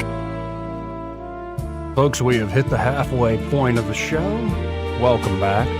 So far, it's been, I think, a pretty good show. Very good show. And before I end, a big birthday shout out here at the halfway point to Marc Cumbie, our digital virtual producer, brother in Christ. Happy birthday, Marc. And I don't see him of all days. I don't see him on the stream. Maybe he's spending his birthday doing something. I don't know. Well, but happy birthday, buddy. He's earned that right. Yeah, he's a good dude. Anyway, let's go to the phones and talk to Wetumpka Jeff. Hey, Wetumpka Jeff, how you doing? Hey, how's it going? Good. Hey, y'all was talking about a while ago that we don't have the resources to hit Iran like we need to. You blame that on Biden. He gave it all to Ukraine. Well, I think you're right to a degree, but I also think that this is systemically scalable to a greater degree after spending a lot of time in the military and in the government. I can tell you that our acquisition systems is not geared for this kind of fight. Even if you gave gear away and you're right about that to a degree, I would offer this, Jeff. Why have we've known about this threat for 20 years? What seems to be the problem? Why have we not dealt with it? It's because of big business and the interest of Lockheed Martin and companies like that want to keep control of the requisitions and the acquisition system. And this is systemically a bigger problem. Politically, yes, you're right, but I'm talking about principled. We've got to get our footprint to change. And we need to change quick, or we're going to find ourselves in a bad way. Yeah, I agree. I mean, we don't have enough of anything really to fight anybody. Well, think about it this way, Jeff. When we first fought that war in the first Persian Gulf War, in 91, and then we came back in 2003. I was there in 2003 in Iraq.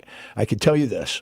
Nobody in their right mind would line up and go toe-to-toe with us in armor, infantry, aircraft.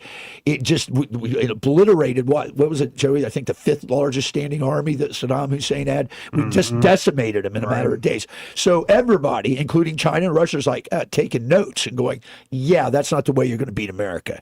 So they went an asymmetric way, more mobile, more agile, more hostile. So I think we're seeing we're reaping the lack of foresight and the lack of response to that. And now we're trying to fight a asymmetric war, Joey, with conventional methodologies, and it ain't going to work. Yeah, I agree. Good call. I think what we all do is bomb them back into the Stone Age and be done with it. Listen, here's the thing. You're right. Jeff, that's probably the brightest comment made today. We don't need the smart. We got enough dumb bombs, trust me, that are stockpiled everywhere. We could just carpet bomb if we wanted to. But yeah. I mean, I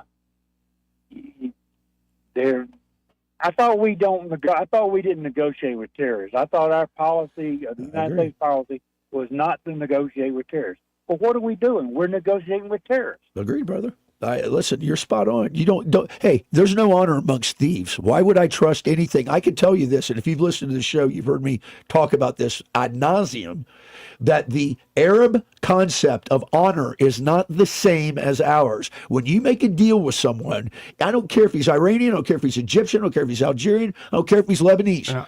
It's inshallah. Now, germane to this, we have some breaking since Iran said they broke off all talks. About an hour ago, the president put out, I had a very productive call with Prime Minister Bibi Netanyahu of Israel, and there will be no troops going to Beirut, and any troops that are on their way have already been turned back. Likewise, through highly placed representatives, I had a very good call with Hezbollah, and they agreed that all shooting will stop, that Israel will not attack them, and they will not attack Israel.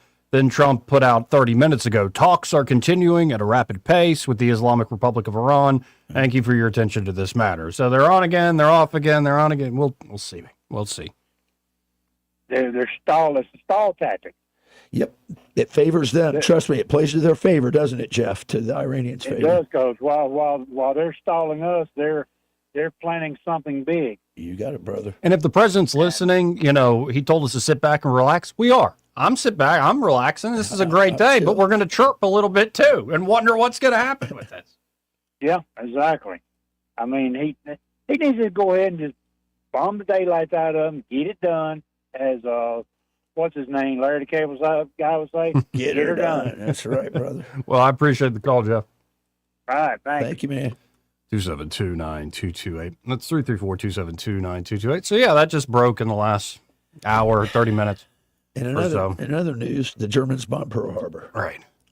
No, and there is Also, we have to keep in mind the media games that are being played. There's a lot right of now. media. There is. So Trump's point about the chirping, it's one thing, on a talk show to speculate, because that's what you do on a talk show. But when it's like these official news accounts that are coming out, and we have breaking news. And for the life of me, especially with war, why is it that news people, of all people, think the news is always true? Do you have to operate that way in order to, sleep at night? The worst thing that ever happened was in the first Gulf War when we put Geraldo Rivera with the First Infantry Division. Who needs Kevlar when you have that amount of makeup on? Goodness gracious, man. Yeah. What happened with Geraldo? No, we remember. Do you? How old are you in 90? How old were you in 91? 3. I was. So you don't remember this. Yeah. So that first Gulf War was a big deal. The 5th largest army in the world versus us, and we were able to dismantle it. Yeah. That's the first war where we actually put civilian reporters. Ask Chuck DeCaro, my friend. He was there. We actually embedded with certain units. Geraldo, Wolf Blitzer, all these people that went out into the field and witnessed what was going on, and they're writing from there. And the idea was, let's bring them in instead of like with Vietnam, where they were on the outside writing whatever they wanted. Right. The thing with Vietnam was no civilians were ever attached to any military units. We had guys that were called MOPICs, motion picture guys, and they would document it and then share the media with the media, the videos. So this was a big deal, right? But it was a terrible idea. They focused on, there's 3 people that were killed here. Listen, I got news for you. I'm sorry, and my brothers and sisters out there that have fought understand what I'm about to say. Yeah. We're a volunteer force. We understand what's at risk. Every life is precious. I'm sorry for the ones we've lost. I've lost friends, brothers, and I'm telling you now, the media cannot. It's too squeamish. It can't understand that that's the outcome of war. If you lose 3, but you kill 300. That's a pretty good butcher's bill.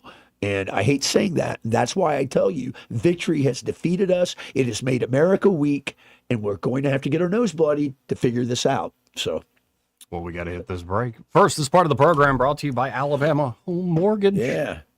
Great folks over there. Yeah. They've helped out your family. My son and daughter-in-law we were just over at their house. They're so happy with the service they got from there. Yeah. So, folks, whether it's your first time trying to buy a place, buy a home, or your experience, but the past experiences were not enjoyable. You kind of felt like you weren't given the best possible deal and weren't serviced in the proper way, like actually helping you through the home buying process. No surprises on closing day, like you know what you're getting into. This is probably the biggest purchase you will make in your life. For sure. So you want to deal with great local folks you can trust who are going to get you the best possible deal and inform you, educate you if you need it on the process from pre-approval all the way to closing day. And by the way, do not skip pre-approval, or you're just setting yourself up for heartbreak and heartburn. When they were dealing with their realtor, he recommended, let's go get pre-certified at there, and that may open so many doors for them. So, yeah. And that way you can shop with confidence. Sellers will take you seriously, and you can actually get the process done and get that dream home of yours. Or it could be you're looking for a great refinance deal. Yep. If you're looking for a refi, Alabama Home Mortgage can help you out for whatever reason. Whatever your goals are, they will help you meet them. Could be you're looking to get debt off your back, reinvest in the property, your family. Yep. Or it could be you just, I want to buy that Winnebago. And veterans need to get over there too. Yes. That's where the magic happens. They specialize in the VA mortgage here at Alabama Home Mortgage. So veterans who have not taken advantage of this, whether a home purchase or a refinance deal, it's the best deal in town. Yep. And you earned this through your service. Yeah, absolutely. So take advantage of it. Kim and Madeline can help you today. That's Kim Williams and Madeline Cannon at Alabama Home Mortgage, 567-4223 if you just want to call them direct. That's 567-4223. Or you can always apply online. They'll get in touch with you soon after at myalabamahomemortgage.com. There is a difference in mortgage companies. Let Kim and Madeline prove that to you today. NMLS number 1586368, an equal housing lender. He may not know whether he's coming or going, but whether you're going to work or coming home, Greg Budell is there. Mornings, 6 till 9, and afternoons, 3 till 6. Only on News Talk 93.1 FM, WACV. What's your biggest investment? More than likely, it's your home. So treat it that way when you hire a painting contractor.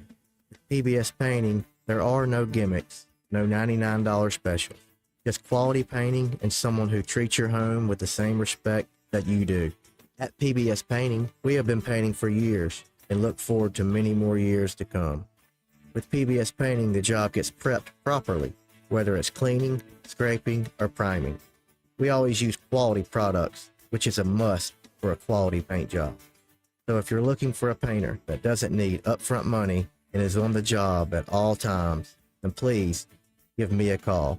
Scott Bowers and PBS Painting, 294-5122.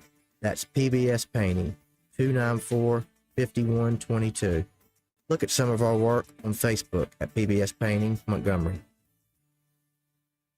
This is your roving reporter. Today I'm talking with a prospector. That's right, man. I'm prospecting for gold. You dig? No, but it looks like you do. And you know the first thing I'm going to do when I strike it rich? What's that? I'm going to hire David Ernest to be my money man. You mean everyone's favorite asset preservationist? That is correct, man. I'm going to call him up at 833-596-7233. 833-596-SAFE. You know, I've heard a lot of good things about David Ernest. You know, he's the best money man around with over 40 years of experience. Experience is necessary, especially when you're digging for gold. That's right, man. And I can see that you don't have very much experience. What do you mean, man? Well, you have the little plastic bucket and shovel like a kid would take to the beach. Yeah, man. Well, I want to start out small and kind of pace myself up until I strike it rich. Well, maybe you should call David Ernest first. You think he's got a shovel? Never know till you ask. I dig, man.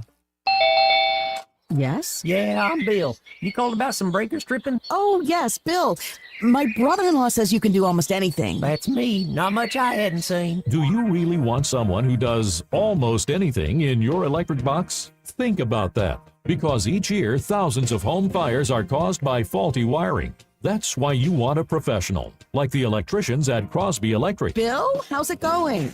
Bill, ooh, are you okay? Oh, yeah, well, I didn't really need my eyebrows anyway. At Crosby Electric, all technicians undergo rigorous safety training, as well as background checks, drug testing, and continuing education. Bill, you think maybe I should call a real electrician? No, these little slip-ups happen. Everybody does it. Really? No, not really. When you need professional electric work, or you just like someone to assess your home for safety, call the experts at Crosby Electric, 272-2085, or visit us at crosbyelectric.com.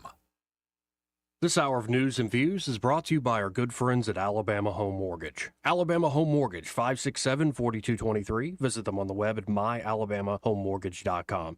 NMLS number 1586368, an equal housing lender.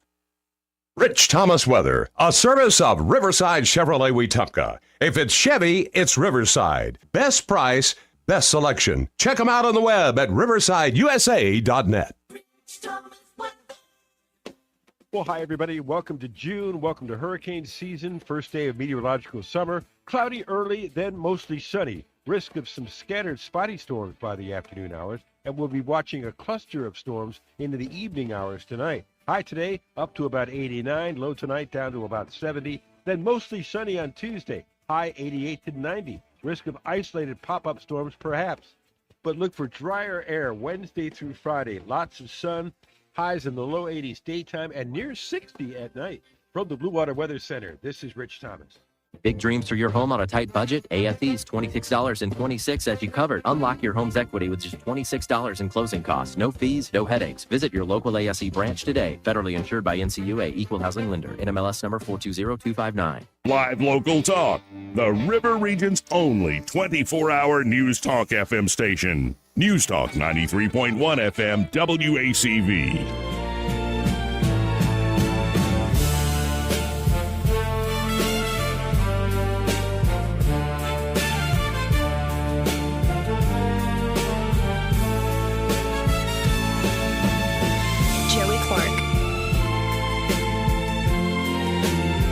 Welcome back. Let's get right to the phones.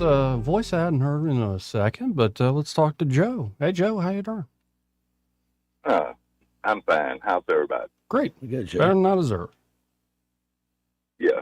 I just wanted to recommend a book Okay. for you guys. It's called The Limit of Air Power. Oh, written in the 1980s by a friend.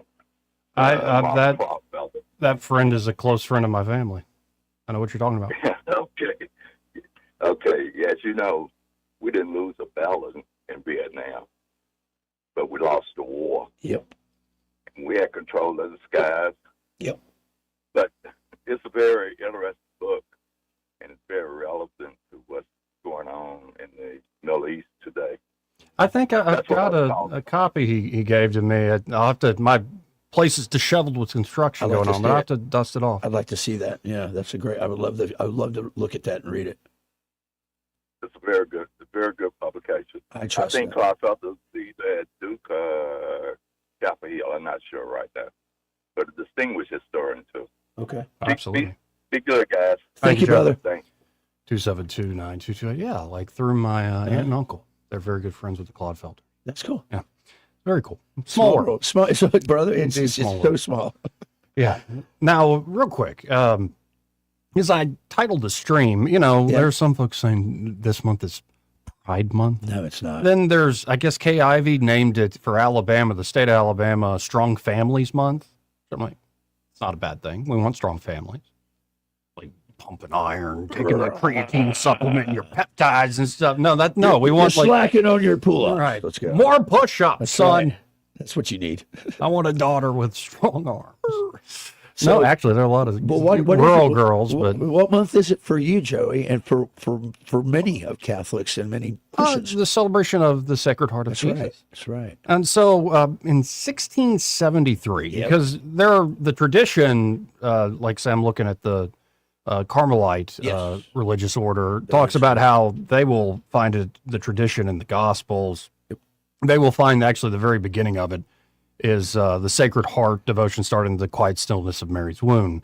But saying about 1673, it was during a time when the world had grown cold, had forgotten the tenderness and mercy of Christ's love. Jesus appeared to St. Margaret Mary on St. John's feast, then in 1673 in France. He revealed to her his heart burning with love for humanity. In the vision, Jesus asked her to spread devotion to his Sacred Heart and instructed her how the devotion should be practiced. The devotion, as we know it today, is largely based from Jesus' revelations to St. Margaret Mary. And here's just one quote of that. There are 12 promises, and you can just look it up if you're interested, folks, for the full thing. But behold the heart, which has so loved men that it has spared nothing, even to exhausting and consuming itself, in order to testify its love, and in return, I receive from the greater part only ingratitude by their irreverence and sacrilege, and by the coldness and contempt they have for me in this sacrament of love. But what I feel most keenly is that it is hearts which are consecrated to me that treat me thus. Therefore, I ask you that the Friday after the octave of Corpus Christi be set apart for a special feast to honor my heart. By communicating on that day and making reparation to it by a solemn act in order to make amends for the indignities which it has received during the time it has been exposed on the altars. I promise you that my heart shall expand itself to shed in abundance the influence of its divine love upon those who shall thus honor it and cause it to be honored. It's a reiteration of the very outpouring of love there on the cross, the very outpouring of becoming man incarnate, God and man. And I think it's a beautiful devotion, and there were several promises to those that follow it, and again, 12 of them. And if you want to look that up, if you're interested in all this, folks, it's all available online. And heck, people are always, shouldn't put it that way, heck, sorry to use a Southern colloquialism there, but people are always welcome to Mass too. Welcome to come have breakfast, so to speak. 272-9228. We'll be right back after this. Want to carry News Talk in your pocket? Download the News Talk 93.1 app from the App Store. Available on iPhone and Android. Never miss a moment. Download now.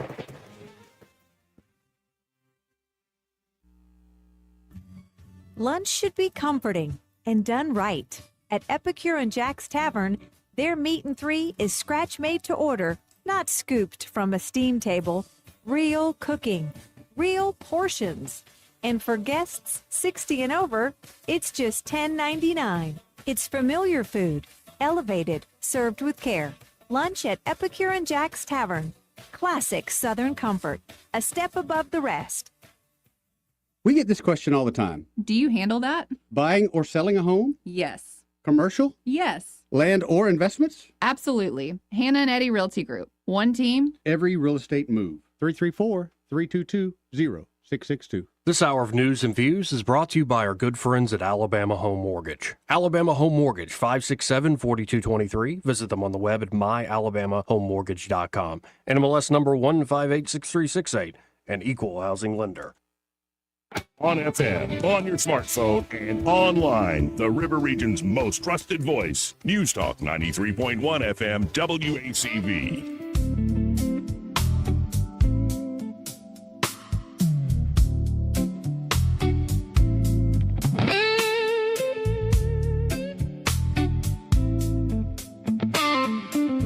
Joey Clark.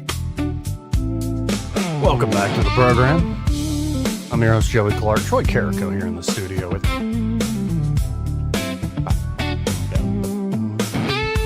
And let's bring in Michael Cohen with Cohen's Electronics and Appliances. Hey, Michael, how you doing? I'm doing good. You know, the way you introduced Troy, it almost sounded like he was the one playing the guitar. I felt like I was. But you heard the mind, baby. You got to hear me play piano, man. Especially when it gets in his cups. That's right. It's not very accurate, but he plays with great expression. Play by ear. Oh, well, it's all about expression. That's right, brother. Fake it till you make it. That's right. There it is. Now, what's going on today there at Cohen's? I tell you, you know, I was looking at some of the reviews that I respond to in the mornings, and we had one review from a lady that said that she was in customer service, and she knows what customer service is supposed to be. And my two delivery guys that delivered her new appliance, it hit all of the attributes of what great service was. And, you know, just it makes you feel good when the delivery crew's doing what they're supposed to do. They're taking the extra steps.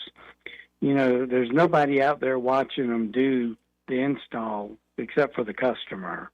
There's no management at Cohen's that's doing it. It's, you know, they're doing this all on their own, giving the customer the best experience that they can. And whether it's Kevin, whether it's Patrick, Alan, Sam, they're all striving to be A+s, and it just makes you feel good when you see your people doing everything that they're supposed to do and giving that little extra. Yeah, and along with, I mean, you also sell great products, and you're not going to be a beat on price, but the service folks, nobody gets close, especially service after sale, setting up right as well, just getting things done. And this is why, y'all have lasted for almost 70 years now? Well, that's right. But you know, when you talk about install, you know, I've seen a lot of stuff that competitors have done, and more of what I've seen has been on the electronic side. But you get good equipment and you don't hook it up right, and that even goes for your washer and dryer. It doesn't perform the way it should be, and the customer's not happy. And that's a big thing is to do it right the first time so that everybody's happy and they get what they're supposed to be getting from their units. You know, that's the whole key is you want everybody to get the most out of it.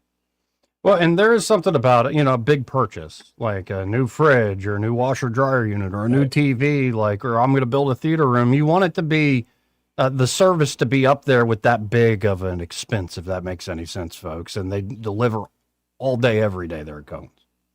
Well, but you also don't want to buy the good stuff and then get to the end and somebody does a haphazard install and your washing machine's walking across the floor or any number of problems. You know, all your burners aren't working on your stove. Right. You know, whatever it is that they should have done, which would have taken them an extra 2 minutes to do, you want to try to hit all of those points so that everybody has that A-plus experience.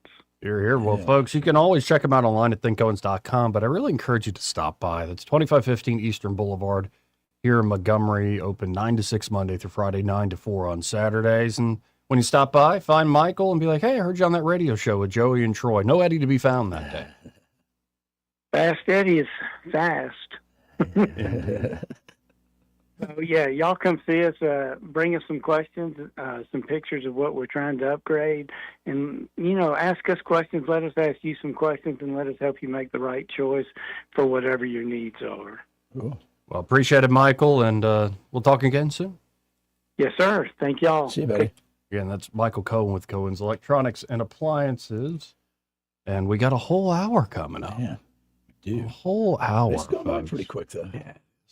I'm pretty relaxed today. I'm glad. I come back from vacation. I just want to make sure that you were in a good place.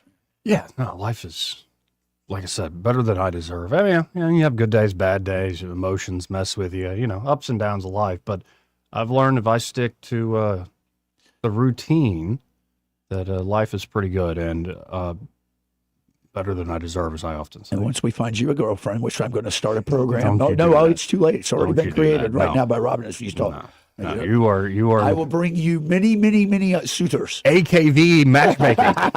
You will take it. Yeah. You will date her. I don't know about that. You will love him. Sorry, I would never do that to you, as far as you know. But apparently there's more via CNBC. What's going on? We can get into the details after the top of the hour. Trump tells CNBC, I don't care if Iran negotiations are over. Okay. So, I don't know. We'll get into some of the background and color in the lines a little bit in order to see exactly what's being put out there by the president. Yep. And, a few other odds and ends, especially with the AI creepiness stuff. I think this is has to do with a Disney executive and AI claiming, or him claiming about the AI. It's like his son. It's just, no. Do not do that. It is pretty creepy stuff, man. And then, of course, could quantum computing be the new Y2K moment? Oh, really? You remember Y2K? Yeah, sure I do. Yeah, I vaguely remember. Everything's going to fail. All of your business systems are gone. No, never happened. Well, anyway, we got to hit this break. Final hour coming up. From the Riverside Chevrolet Master Control Center, this is WACV Cusana, News Talk 93.1 FM. When it's Chevy, it's Riverside. With SRN News, I'm John Scott. President Trump says Israel and Hezbollah have agreed to dial back fighting after he held talks with Israeli Prime Minister Netanyahu and communicated with the Lebanon terrorist group through mediators. Iran stops negotiations with the U.S. and vows to completely block the Strait of Hormuz. The price for a barrel of Brent crude rose more than 6%. The Muslim mayor of New York City, Democrat Socialist Zoran Mamdani, does not attend the Israeli Day Parade along Fifth Avenue in New York City. The New York City mayor was a no-show. The Cleveland Browns trading two-time AL Defensive Player of the Year Myles Garrett to the Rams in a blockbuster deal. The Browns will acquire pass rusher and linebacker Jared Verse, a 2027 first-round selection. This is SRN News. Here's something nobody tells you about owning a home. While you were at work, your house was working too. Property values went up. You paid down principal. Your house quietly earned you tens of thousands of dollars, maybe a lot more, and never asked for a thing in return. The average American homeowner has built 6 figures in equity over the last few years. 6 figures. And most have never collected a penny of it. Fellowship Home Loans helps you collect. For over 20 years, Mike and Brian have shown families how to put that equity to work. A HELOC, a cash-out refi. Money for the renovation, the debt consolidation you need, or that project you've been putting off. Everything is done in-house. One roof, one team, all with a servant-led mentality. People who treat you like family. Your home already paid you. Go cash the check. Go to fellowshiphomeloans.com/Mike G or call 800-510-MIKE. 800-510-6453. 800-510-MIKE. Fellowship Home Loans, mortgage lending by the book. Nationwide Mortgage Bankers, DBA Fellowship Home Loans, Equal Housing Lender, NMLS number 819382. The Rich Thomas Weather Network, brought to you by Montgomery Paint and Body. From little fender benders to total body repair, MPB will fix it good as new, maybe better. For 4 decades, the Turner family has been getting you back on the road. Call 279-7325. Rich Thomas Weather. Well, hi, everybody. Welcome to June. Welcome to hurricane season. First day of meteorological summer. Cloudy early, then mostly sunny. Risk of some scattered spotty storms by the afternoon hours. And we'll be watching a cluster of storms into the evening hours tonight. High today up to about 89. Low tonight down to about 70. Then mostly sunny on Tuesday. High 88 to 90. Risk of isolated pop-up storms perhaps. But look for drier air Wednesday through Friday. Lots of sun. Highs in the low 80s daytime and near 60 at night. From the Blue Water Weather Center, this is Rich Thomas. 1819 News. A Republican who ran in the lieutenant governor primary race this past May has now chosen to endorse one of the candidates who's currently in the runoff race. Pat Bishop is now endorsing John Wall, who is up against Wes Allen in this runoff race. The runoff voting will take place on June 19th. Bishop says that Wall reflects the same values that he ran on in his campaign, and Bishop believes that Wall is the best candidate to lead the state. He says he will work on issues such as the education system, taking care of our military veterans, business growth, and addressing the problems within the Alabama Department of Corrections. Wall says he is honored to receive this endorsement from Bishop. I'll be back with more Alabama stories after this. Did you know that 70% of people experience a potentially traumatic event in their lifetime, and that 6 out of every 100 adults face PTSD every day? Help us bring hope to these survivors by signing up for your Alabama Distinctive PTSD Awareness License Plate today. The great thing is you can sign up no matter when your current plate renews, and the first year is complimentary. All you need is your VIN number on hand. Drive awareness, drive hope, and customize your plate today at atease.org. There are 2 new U.S. attorneys working here in Alabama after being recently sworn into office. Phil Williams is the U.S. attorney for the Northern District of Alabama. He's a former state senator, military veteran, attorney, and host of Right Side Radio. Thomas Gavan is now heading up the Middle District of Alabama as the U.S. attorney. Gavan has been leading the Criminal Trials Division within the Alabama Attorney General's office, and before that, he worked as the assistant U.S. attorney in the very same office that he is now leading. 2 of 4 inmates who escaped the Correctional Prep Center in Perry County over the weekend have now been located by authorities. Johnny Bush Jr. was taken back into custody after he was found in a stolen vehicle in Selma. Jaden Maxwell turned himself into police on Sunday night. The search continues for Kevin Gunn and Marquavius Billingsley. I'm Andrea Tice. For more news affecting Alabamians, go to 1819news.com. And while you're there, subscribe to the daily newsletter. This hour of News and Views is brought to you by our good friends at Cole Plumbing, 279-8919. Cole Plumbing is number 1 in the number 2 business. You don't have to dig a hole. They have proprietary pipelining technology. Ask them about their tankless water heaters. Remember, when you have trouble with your bowl, call on Cole. Hi, I'm Carl Schmidt, naturopath and owner of the Herb Shop Wellness Center at 8161 Vaughan Road. You know, with over 30 years experience in natural wellness, I've seen countless health fads come and go. A few years ago, we added a patented technology that actually activates your stem cells. It reverses the aging process at the cellular level. However, you do need proper hydration and targeted nutrition. At the Herb Shop, our advanced scanning and testing technology allows us to accurately assess your nutritional needs and get a customized plan for you. Come in today and see what the Herb Shop can do for you. Why'd I go to the doctor? Working on the farm, my heart kept skipping a beat. I didn't think much of it, but my daughters made me get checked out. Turns out I have atrial fibrillation, which increases the risk of stroke about 5 times. Symptoms like irregular heartbeat, heart racing, chest pain, shortness of breath, fatigue, or lightheadedness can come and go. But if it's AFib, the risk of stroke remains. If you have symptoms, contact a doctor. I'm so glad I did. Visit notimetowait.com. Sponsored by Bristol Myers Squibb and Pfizer. The views and opinions of the following program are solely those of the host and other contributors. These do not necessarily represent those of Liberty Acquisitions 825, Blue Water Broadcasting, its management, staff, or any advertisers.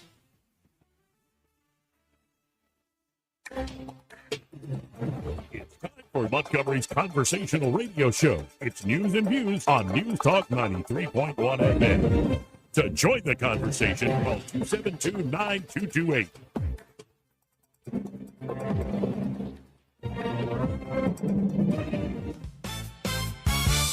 Joey Clark. Welcome back. Final hour of the program. Coming up, quantum computing will destroy everything just like Y2K did, right? Disney employees unsettled by executive's relationship with an AI chatbot. You are my son. Montgomery Office of Violence Prevention employees paid over $200,000. City councilwoman not living in the proper district. And, of course, Trump is responding to the on-again, off-again Iranian issues. But welcome back to the show. And I'm your host, Joey Clark. Troy Carrico here in the studio with me. And to kick things off this hour, let's go to a recently released op-ed that you wrote while on a trip back home. Yeah, I think I shared with you earlier. It was transformative in some ways. And the title that 1819 News selected for it was "Breaking Free from the Joe Sixpack Mentality," but I called it "For Good Men to Do Nothing." Is really how I wrote it. But that's okay. It's been edited for content. They know more than I do. I'm currently on sabbatical, returned to the old Ohio home, where this warrior was forged in the fires of discipline and duty. These images capture the very ground that molded me, and I sent a bunch of pictures in. So just, you've seen some of them I sent. I look out at the pictures, and these images capture the very ground that molded me. The farmstead, the fields that shaped them a life of resilience, now reminds me of a new calling. More on that later. Yet this trip offers more than nostalgia, Joey. It grants us a perspective on a truth too often ignored in our frantic national discourse. No matter where we travel, across geographic, demographic, economic, or even spiritual divides, there exists a silent majority, a legion of great Americans simply living their lives. They work the land. They drive the trucks. They ply the trades. They raise families and face mortality with quiet dignity. Most remain disengaged from the machinations of government and its sprawling organs. The silent majority embodies what I term the Joe Sixpack mentality. Joe is likely a farmer, a truck driver, a skilled tradesman, or a retiree who has earned his rest. My thesis is straightforward. These citizens are disincentivized from political involvement so long as their basic needs, as outlined by Maslow's hierarchy, are satisfied. A steady job, reliable vehicles, a home, food on the table. They exist, but do they truly live? Each day becomes a rinse and repeat cycle. Aware of government overreach, yet unwilling to demand accountability or take meaningful action. Our recent journey through Southwest Ohio revealed farmers still tilling the soil, steel mills still smelting in the heart of Middle America where Joe Sixpack resides. At the ground level, dissatisfaction brews against the legislators, judges, and the profiteering, petulant class that defines today's political representations. The frustrations are palatable, yet it simmers beneath the surface of daily survival. I've declared it repeatedly to anyone who would listen to me. Victory has defeated us. Our republic's ascendancy, its advanced society, and the comforts of politics and economics have rendered us soft. Prosperity, rather than stealing our resolve, has eroded the very virtues that built this nation. Consider what our founding fathers would utter if transported to our midst amid its myriad challenges, snares, and pitfalls. My suspicion is that they would immediately turn to the United States Constitution, that brilliant, timeless document, and demonstrate the precise methods to correct this malaise. The Constitution's power lies in its applicability across errors. Yet it has been soiled and spoiled by would-be do-gooders and never-do-wells who twist its meaning to serve their agendas. Victory has defeated us. We have grown soft, complicit in our own self-mutilations, trading vigilance for convenience and principle for comfort. The silent majority's disengagement is both symptomatic and is the root cause of this decay. Change is desperately needed. Thomas Jefferson wisely observed that the tree of liberty must be refreshed from time to time with the blood of patriots and tyrants. Abraham Lincoln, too, warned that if destruction be our lot, we ourselves must be its author and finisher. As a nation of free men, we will live forever or die by suicide. The silent majority must awaken.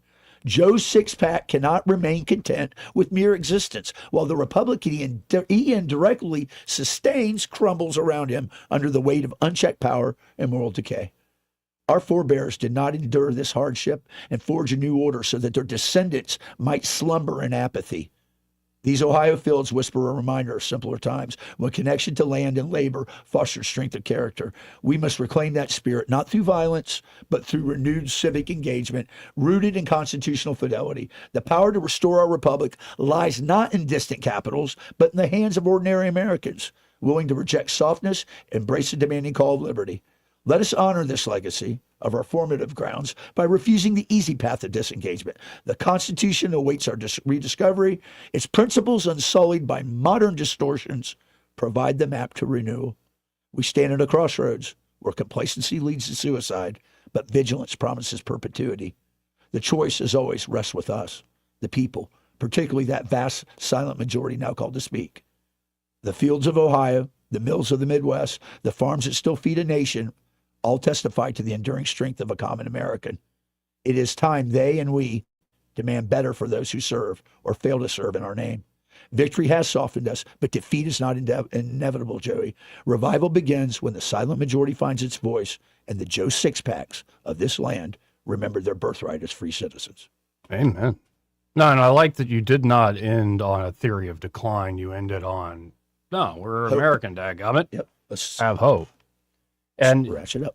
It's great to see that you still find a lot of these folks. And I think it's in walks of life that don't neatly fit into a particular political box, that Joe Sixpack. You're right. I think there are a lot of people, for instance, who voted for Barack Obama twice, who have voted for Trump 3 times. Right. There's a lot of folks like that. I ran into a guy, and if he's listening, I know he wrote me, he said he was going to try to listen, Mr. Carter, Patrick, working at the Liquor Barn, and I love the Liquor Barn in Kentucky. It's got the best bourbons. Joey, you give an hour, you spend 4 hours there. You can't, and they got a tasting center. Beers almost took me down last night, so I'm a lightweight these days. You would love the selection they got there. It's a Toys R Us for adults. Anyways, he tells me he used to be he used to go to Western Kentucky University. He was a Democrat. He voted Democrat, but he's had a change of heart. He's now a Republican because he believes in conservative values. And I think to myself, there are people everywhere that are transforming right now. But I don't know, Joey. I had it laid upon my heart heavy, and I called you after I wrote it. Called into the show to check on you guys, and it just. It's so clear to me that I have been missing the obvious, which is right in front of me. And there's an element to this I'm going to piggyback off of, like you have, on the spirituality of it, that there is a transformation going on right now in our youth. Amen. Yeah, and there will always be the sufferings and the hardships and the trials. I think the trick is when you start to thank God even for those, because it gives you the opportunity to rise and be better. Amen, brother. And for everything that happens in this world, it all goes to the good of God. Mm-hmm. But we have to help do our part. And I think you have given a lot of people some reflection on not rediscovering, but recommitting yourself to your faith. Now, you reminded me of something I put out there at 1819 in 2022. I want to update this for 2022, but start here. Okay. The American heart has always quivered fast and slow with fear and vaunting. Like, well, we know the latest threat, and then vaunting like we're the greatest ever, and then beat our chests like nobody can touch us. Worry and woe, war, plague, pestilence, struggle, strife, and sin. Many have predicted its demise. But somehow the American heart still beats strong despite the well-worn changes to our nation's home. It may be the arrhythmia that afflicts the American heart in 2022. I suspect it still afflicts us a bit in 2026. Is indeed some kind of telltale before our final death knell. No trust, no love, a nothing, no nothing news, and an even cheaper dime. It just doesn't go as far anymore. Have you seen gas prices? Isn't a recipe anyone wishes to stomach. Nearly everyone agrees we're on the wrong track. Shouldn't we all just go ahead and flip the tilted tables and call the game rigged? So think of it on both sides here. Haven't the institutional pathologies of racism, sexism, homophobia, inequality, and the rest of America's many bloody conquests made us all irredeemably guilty? Isn't it time for a fundamental transformation? Can't you see how greedy capitalists have ravaged the planet and destroyed that delicate balance between ourselves and Mother Nature? Haven't you heard the rich are getting richer, the poor poorer, and the male-dominated capitalist white supremacy has its knee on your neck? Have you already forgotten George Floyd? Don't you know 1619 is our nation's true founding upon the bedrock of slavery? Don't you agree it's time to tear down the statues of our evil forefathers and replace them with better men? Don't you understand that the atavistic, reactionary right must always be treated as the hungry wild wolf crouching at your door, past, present, and future? And speaking of the right, even they say this great American nation, like many great nations of the past, is caught up in an inevitable cycle of degradation, demoralization, and decline due to the unbridled decadence of its citizens and globalist elite. This is why, by the way, I like that you didn't give in to this, but it definitely exists on the right. Capitalism and liberal democracy have unmoored us from our traditions and spared us our religion. They are quick to say, don't you recognize your forefathers were better men than you in every way? Don't you remember that weak men create hard times? What was it about men without chests, that old C.S. Lewis line? Yeah. Have you already forgotten what Edward Gibbon wrote about Rome's fall or what the Roman Polybius himself foresaw? Can't you see there's a hole in the soul of the West, especially America?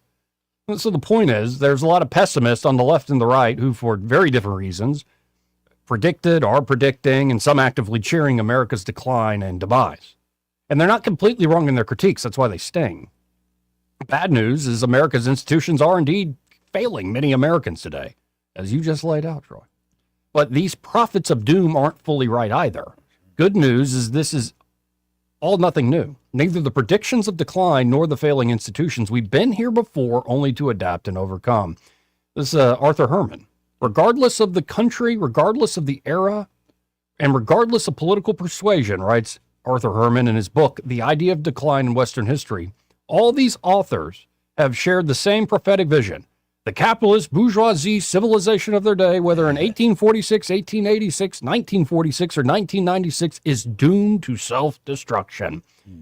Well, the best news is that from 1846 to 2022, well, now 2026, these predictions of decline and self-destruction have missed the mark.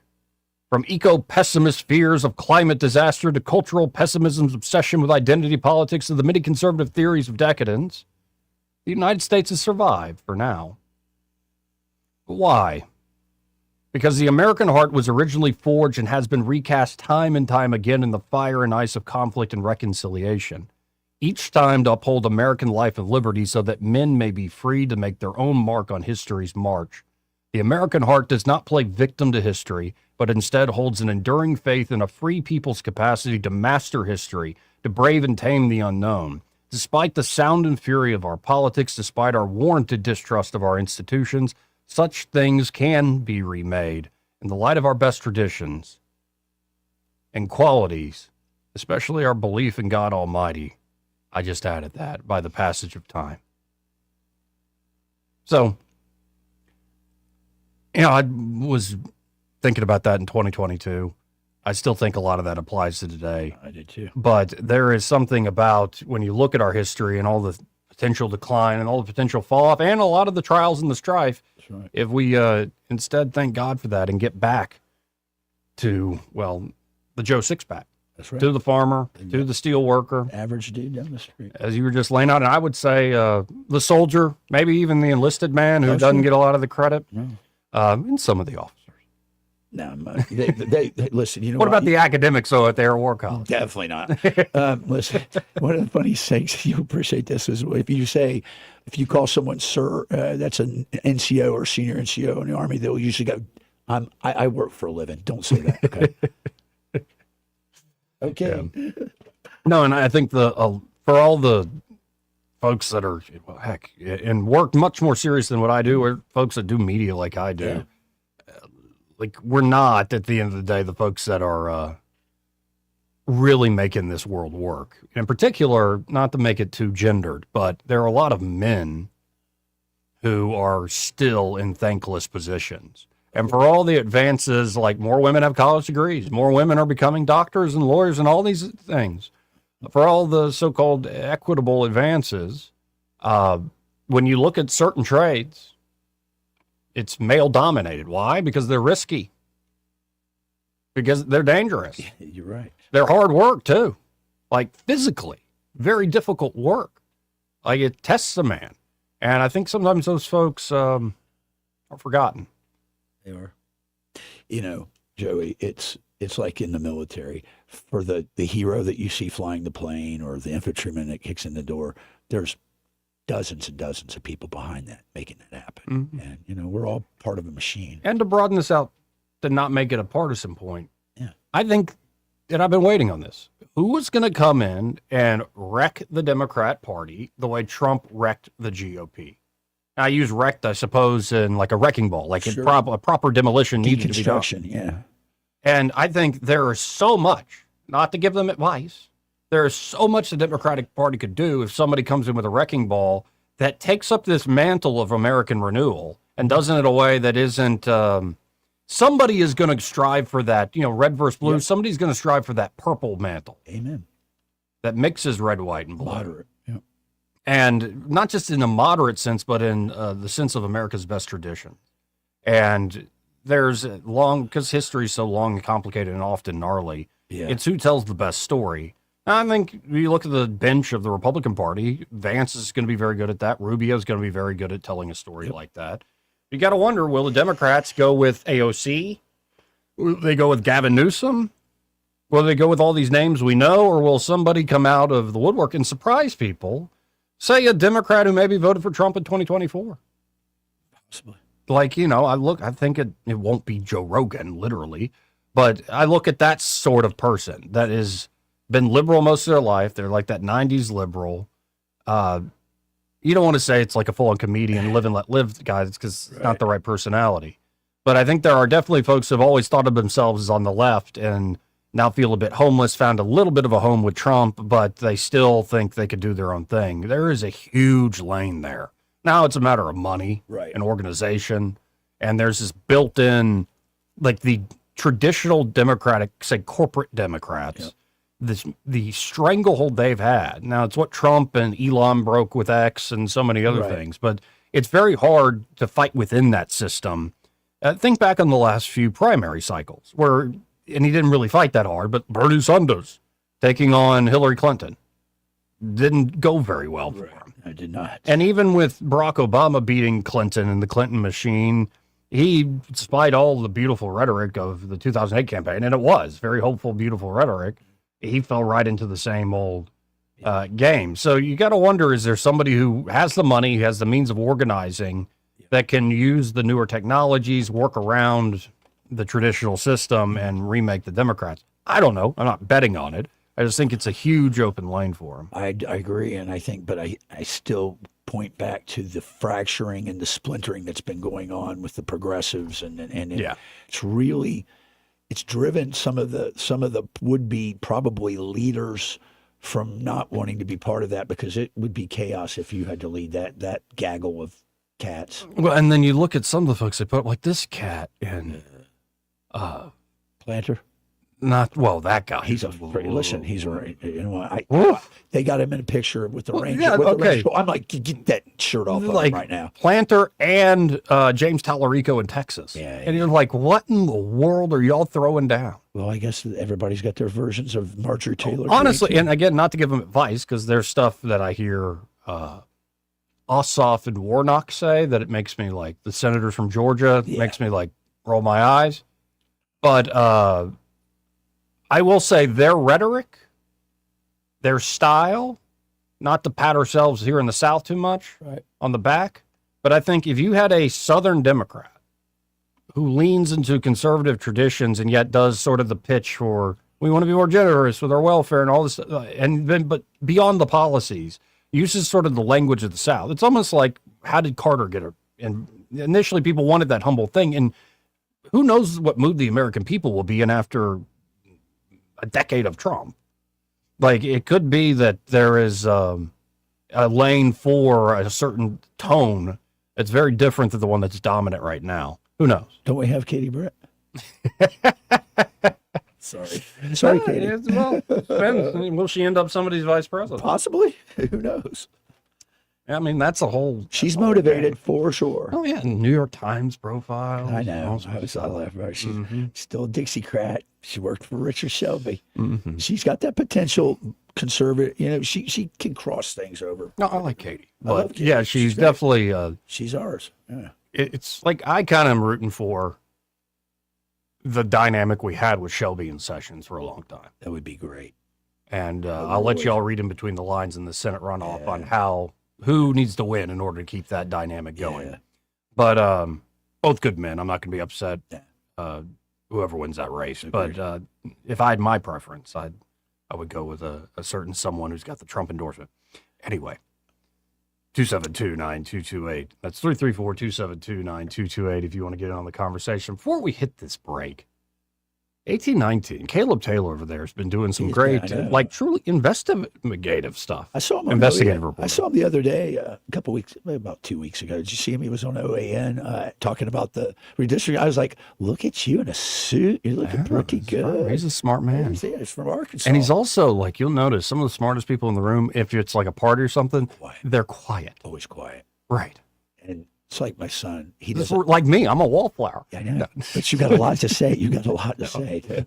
The thing is, when people are like that, when they talk, you better listen. Because if they don't talk a lot, they've got something important to say. Yeah, he's a silent assassin. He is. But here's one story. Montgomery City Councilwoman Marche Johnson, which, I think Marche is wonderful to talk to, but sure. Marche Johnson appears not to live in the district she represents. Well, according to Montgomery County property records, Johnson resides in a house off Donigle Park, and I don't know that park. What's it called? Donigle. Dongle? Yeah. I don't know. Well, it depends. It's like Target or Target. Is it from Latin? Donigale. That's right. Like, no, I don't think. Donigale. Where's it at? Look it up. I'd look it up. I'll look it up. Go on. Keep going. According to the city's online council district finder, the home is located in City Council District 7, which I think that's Sismansky, right? Yeah, it should be. Not District 3, which Johnson has been elected to represent since 2021. Johnson purchased the home in June 2024 for $359,900 with a VA loan, despite having been elected to represent District 3 since 2021. She also has a property tax exemption listed on the home, which would indicate the home is her primary residence. By statute, members of the Montgomery City Council are required to live in the district they represent. If they don't, they could be subject to being removed from office or investigated by the Alabama Ethics Commission. According to city ordinance, members of the Montgomery City Council shall have been residents of the district which they represent for at least 6 months prior to their election and shall reside in the district during their terms of office. If the councilman shall cease to possess any of these qualifications or shall be convicted of crime involving moral turpitude, his office shall immediately become vacant. Interesting. Birmingham, right outside of Birmingham. Right outside. Wait, no, there's no way. This is a Montgomery person. Okay, well then there's another one there. Okay, I will say this. Here, stand by. Here's the other one you have. It spelled again? Donigle, I think. Ah, okay. It came up with Donagle. Okay, here. Right, yeah. There is a place in Montgomery. I saw Doni. I used to work for Parks and Rec. We were around I all know, the yeah. parks. Well, maybe it might be park in not a true park sense, but in an area, you know? Yeah. Yeah. Okay, I'm looking. All right, keep going. Another story by Caleb Taylor. Yeah. The city of Montgomery has paid $220,143.04. Okay. A little over $220,000 in overtime to employees of the Office of Violence Prevention since 2022. Well, why? Montgomery Mayor Stephen Reed launched the Office of Violence Prevention in December 2021. According to city financial records, Keith Moore, former violence prevention director, was paid approximately $41,000 in overtime since 2022. Wow. His annual salary, not including overtime, was $78,500. So he's on his salary and he's collecting overtime. So his salary $78,000. He was paid approximately $41,000 in overtime. He's no longer employed by the Office of Violence Prevention. The largest recipient of overtime pay in the office was Rochelle Tyus, wow, Violence Prevention Community Liaison. She has received $176,000, a little over 176 grand in overtime pay since 2022. In 2024 alone, Rochelle received a salary of $57,763.16 and overtime pay of $64,125.15. Her overtime pay was more than her salary, which would amount to about 70 hours worked per week on average. According to the City of Montgomery's website, the Office of Violence Prevention offers a comprehensive approach to community safety challenges, including all programs and collaborative efforts within the community. The department, quote, works to reduce the risk of violence through linked strategies in partnership with government, nonprofit, neighborhood, and faith organizations by utilizing data-driven programs to address community needs and implement violence intervention. The Violence Prevention Director reports directly to the Mayor's Chief of Staff. Despite the creation of the Office of Violence Prevention, the city has still struggled with its high rates of violence in recent years. A bill to require setting minimum staffing standards for law enforcement in Montgomery didn't pass in the 2026 legislative session, partially due to lobbying by Mayor Reed and other Montgomery city officials. So Donegal Park is located off of Vaughn Road, right before East Chase Boulevard. There's a little quadrant right there.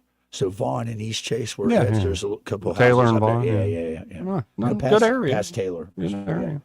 Yeah. No, it sounds like it's probably a nice house. Yeah, it looks like it would be. Yeah. Well, that's unfortunate. So did That's you see about the South? Correct me if I'm wrong, but if you're on salary, sorry, you don't get overtime. That's why people get sideways about being on a salary, Joey, because they're usually not given over because they're not on hourly. That's an interesting quandary if they say salary instead of just pay rate. I don't know. This is the city of Montgomery. I don't expect much out of them. Yeah, well, but good stuff by Caleb Taylor, That's like I great. said, Great. digging in deep. And then he's got another one that's the top story. He's been digging into records. Good. An Alabama Democratic Conference building, ADC building in Montgomery, will be for sale by the county on Wednesday due to unpaid property taxes. Nice. The ADC's property at 14 South Decatur Street is on a list of properties in Montgomery County for sale due to delinquent taxes. The property value is at a little over 126 grand. According to Montgomery County Revenue Commissioner Janet Buskey, the Montgomery County tax sale will be held Wednesday in the Montgomery County Commission Chambers of Courthouse Annex 3, located at 101 South Lawrence Street, between the hours of 10 and 4 p.m. According to online county property tax records, the ADC didn't make a property tax payment for 2025. Of course, the ADC is led by Joe Reed and Randy Kelly. Kelly didn't respond to a request for comment from 1819 News on Monday. Good job, Caleb. Keep digging. Keep going. Keep digging. Anyway, we got to hit this break. We'll be right back after this. He may not know whether he's coming or going, but whether you're going to work or coming home, Greg Budell is there. Mornings 6 till 9 and afternoons 3 till 6. Only on News Talk 93.1 FM WACV.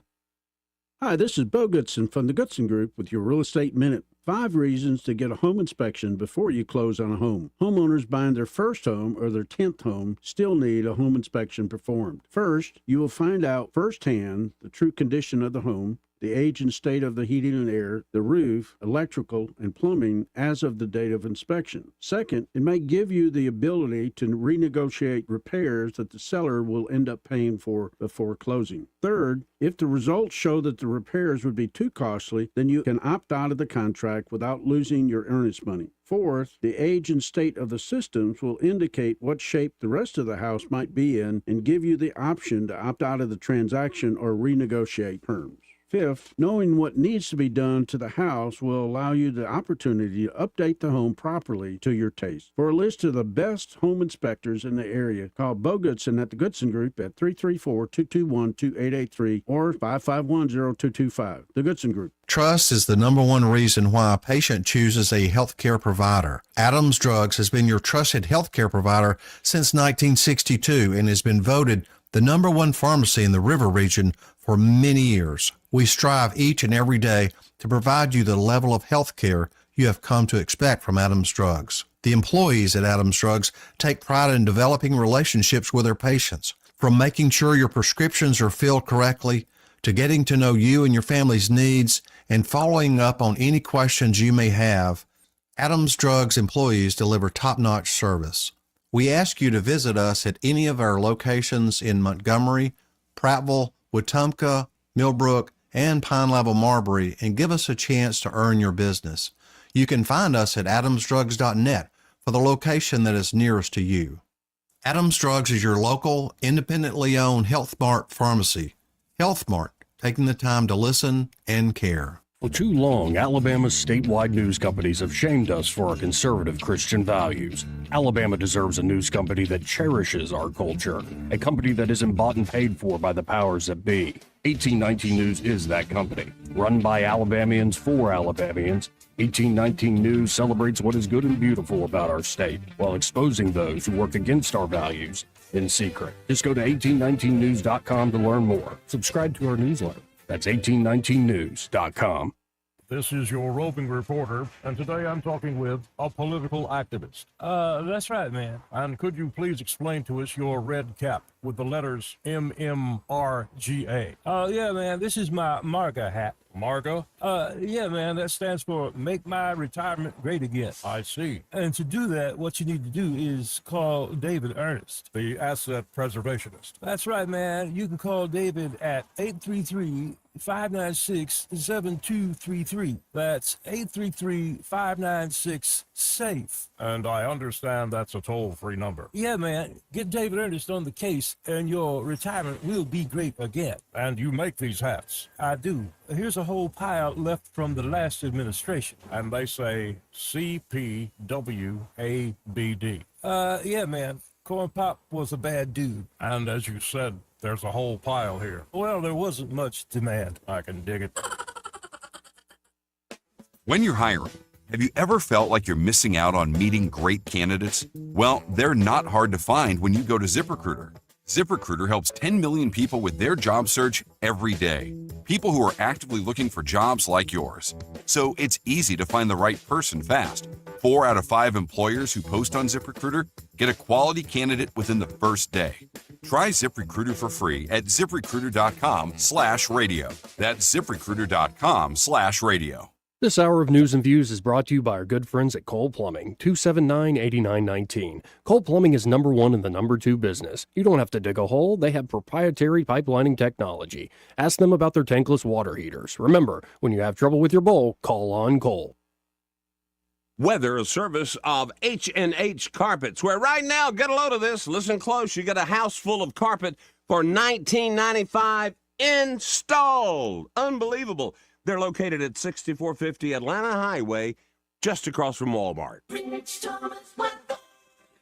Well, hi, everybody. This is Rich Thomas. A little weather drama in the area for a few hours as a complex of strong storms moves through the area with damage wind gusts the main threat, and there will be numerous warnings, I think. Our weather app will keep you on top of the action with instant push notifications. It's free in the App Store. Just search Rich Thomas Weather. From the Blue Water Weather Center, this is Rich Thomas. When news happens, you'll hear about it first. The River Region's most trusted voice. News Talk 93.1 FM WACV.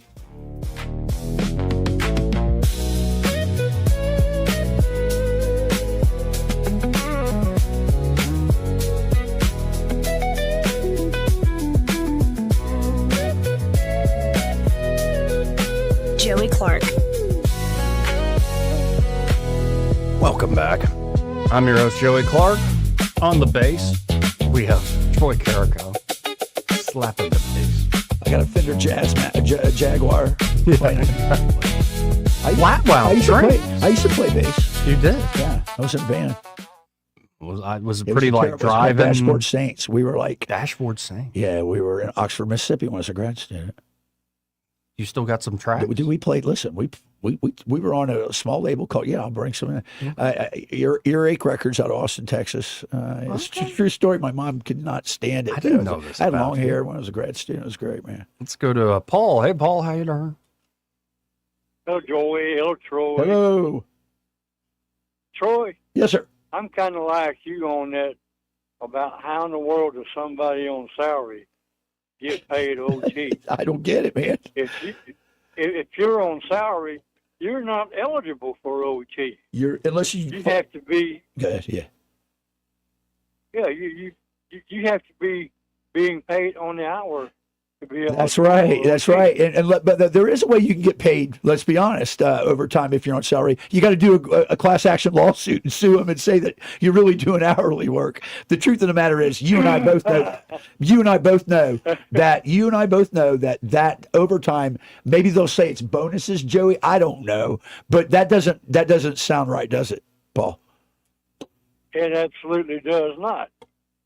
And like I was telling Joey, most of the time, overtime is your regular salary, and then whatever is overtime, your salary half, and then you're getting paid salary and half. That's right. That's right.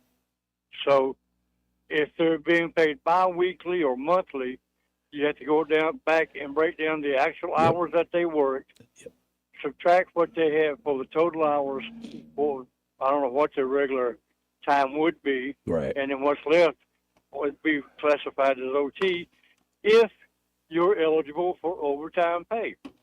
But in all reality, that was a secondary thing, what I was calling about.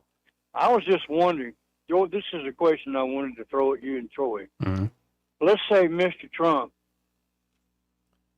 come up and say, the next election, whoever's going to run for president, he skip a term and then run with whoever on the Republican side as vice president. Is that even possible or feasible? No, I don't think that's going to happen. Well, I know he would not want to be in the back seat, but they would already know that I'm taking the back seat for the public eye, but I'm going to be in the front seat. I mean, you could come up with some wild stuff where he like appoints himself to the Supreme Court. Why not? Or he becomes Speaker of the House for a time, like elect him Speaker. Yeah, no, I think he's going to hang it up after this. I mean, he'll definitely still have some sway even after he's president, and how he's got the attention of so much of the voter base. But I think a lot of the Trump 20, 28, 20, 32, all this stuff is him just trolling and having fun with it. I think it does. Well, it was just a thought, something I had never asked anybody and have never done any background on. So, hey, you don't know unless you ask.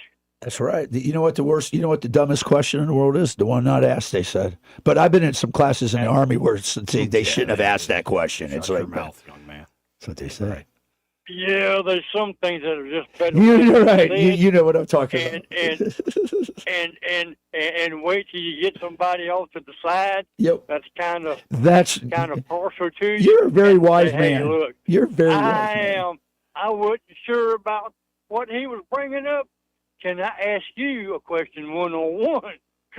You're a wise man. You're a wise man. It sounds like you managed something because you were talking about salary. Joey, you worked for a living. I could tell, really.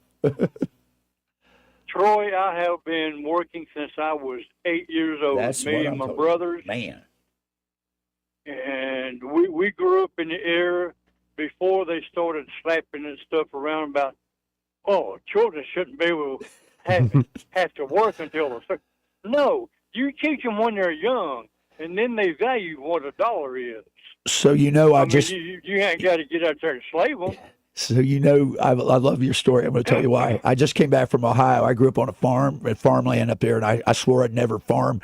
And now I find myself repeating my past life. But the thing I wanted to say is, at 8 years old, I want to compare notes with you. I want to hear what your job was. At 8 years old, I was detasseling corn for 25 cents an hour for Amish people up in Ohio. And I thought, 25 cents an hour. My arms were so tore up, Paul. They were so ate up. It was a terrible, terrible thing. But what did you do at 8 years old for a job? I was carrying shingles for a crew of 8. Daggone. That's hard work, man. I started out, I could not pick up a whole bundle. I started out breaking the paper open. Yep. And putting as many as I could on my shoulder. And that's awesome. Boy, my skin got rough quick, fast, and it hurt. I believe it. Like yeah, that's real rough. I love it. My hand. You remember, Joy? I used to pick at you and Eddie about tiles and whatnot. Mm-hmm. Been there, done that. I can tell. Oh, yeah. And what they used to call slate roofing. Yep. Oh, God, That's- I hope I never see another slate shingle. It's tough, ain't it? I've heard it's really tough. That and that the pipe, the ceramic. I mean, not ceramic, but the terracotta piping. Yeah, it's beautiful, but it's hard work. Yeah. Yeah, we just had a new roof put on the house, and it brought back bad memories of doing construction cleanup on that very house and moving shingles around. I'm like, no. Nails everywhere. Oh, boy. Later, guys. Thank you, man. See you, Paul. Let's go to Clark. Hey, Clark, how you doing? Hey, gentlemen, I'm all good. So, called in about Trump and the anti-weaponization fund, but you triggered me on a joke. 3 boys having an argument, bragging on their dads. The one boy said, you know, my dad was a Marine. He's faster than either one of your dads.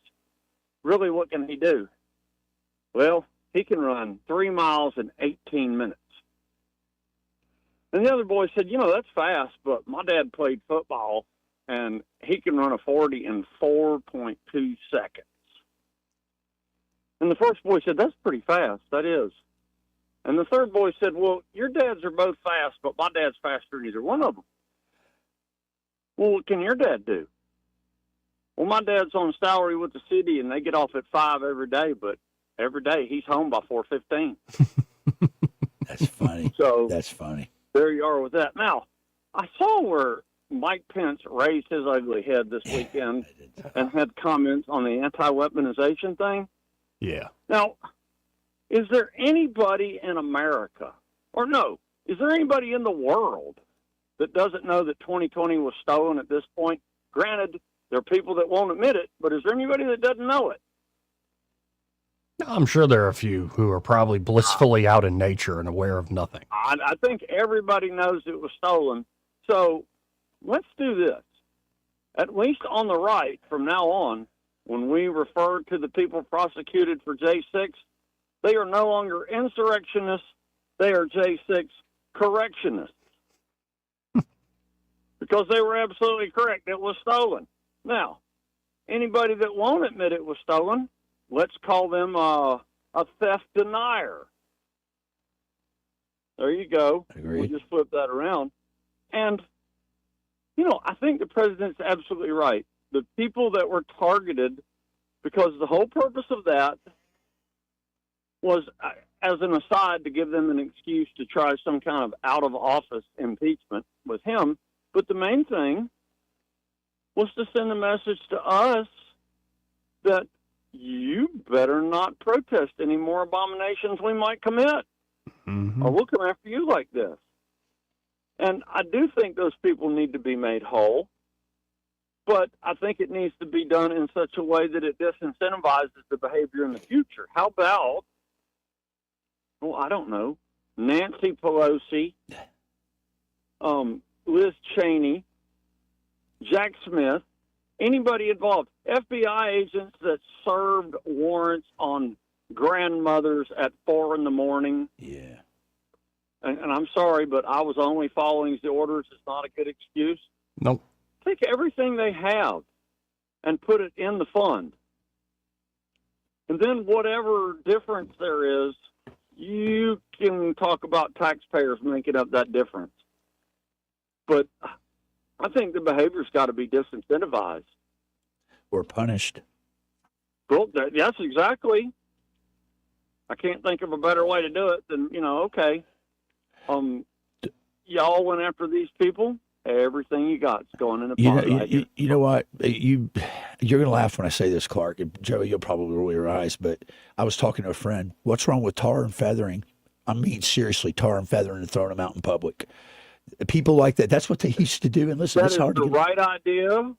I think the guillotine is more efficient, but the axe has a more personal touch. But this is true. There's something more satisfying when you have your hand on the weapon. You can feel the crunch or the destruction it wields. I was for years ago suggesting public paddle-ins, but I think a lot of those freaks up in D.C. would enjoy it. Yeah. I'm with you guys. Hey, listen, this is you have to make their punishment must be more severe, as Bane said to Batman. Well, I appreciate it, Clark. Take care. Bye. I don't know, man. Yeah, I think the best punishment is winning. I said in December of 2020, they stole it fair and square. Yeah, I know you did. Steal it back. I think it was obvious. Like, but I don't know. People say it was like they were, you just got to play the game better than them. And look, and things got a lot better in 2024. Well, it's true. Anyway, we got to hit a quick break. We'll be right back after this. Want to carry News Talk in your pocket? Download the News Talk 93.1 app from the App Store. Available on iPhone and Android. Never miss a moment. Download now. Tired of spending your weekends fighting weeds, patchy grass, and a mower that never starts? Mosley Lawn Pros is the solution. They handle residential and commercial lawn maintenance, landscaping, cleanups, and property care, so you don't have to. They show up on time, do the job right, and leave your lawn looking sharp every time. Stop stressing over your yard and start loving it. When it comes to your lawn, call the crew your neighbors and local businesses trust. One call, one crew, problem solved. Mosley Lawn Pros, built on hard work, driven by quality. Find them today on Facebook or Google. Hey, this is Lyle from Margaret's Swinson Jewelry, and I do my radio advertising on Blue Water. I'll tell you what, I use most of the stations, and I've been using it for so long. It's hard to tell with the money you spend on advertising if it does any good. When they come in and say, I heard you on the radio, I know it's Blue Water, and I love Blue Water. Our advertisers are our biggest advocates. Call us to find out how radio can increase your bottom line. Blue Water Broadcasting. Local folks helping local business. This hour of News and Views is brought to you by our good friends at Cole Plumbing, 279-8919. Cole Plumbing is number one in the number two business. You don't have to dig a hole. They have proprietary pipelining technology. Ask them about their tankless water heaters. Remember, when you have trouble with your bowl, call on Cole. The premier place the river region turns to for news, weather, traffic, and opinion. News Talk 93.1 FM WACV.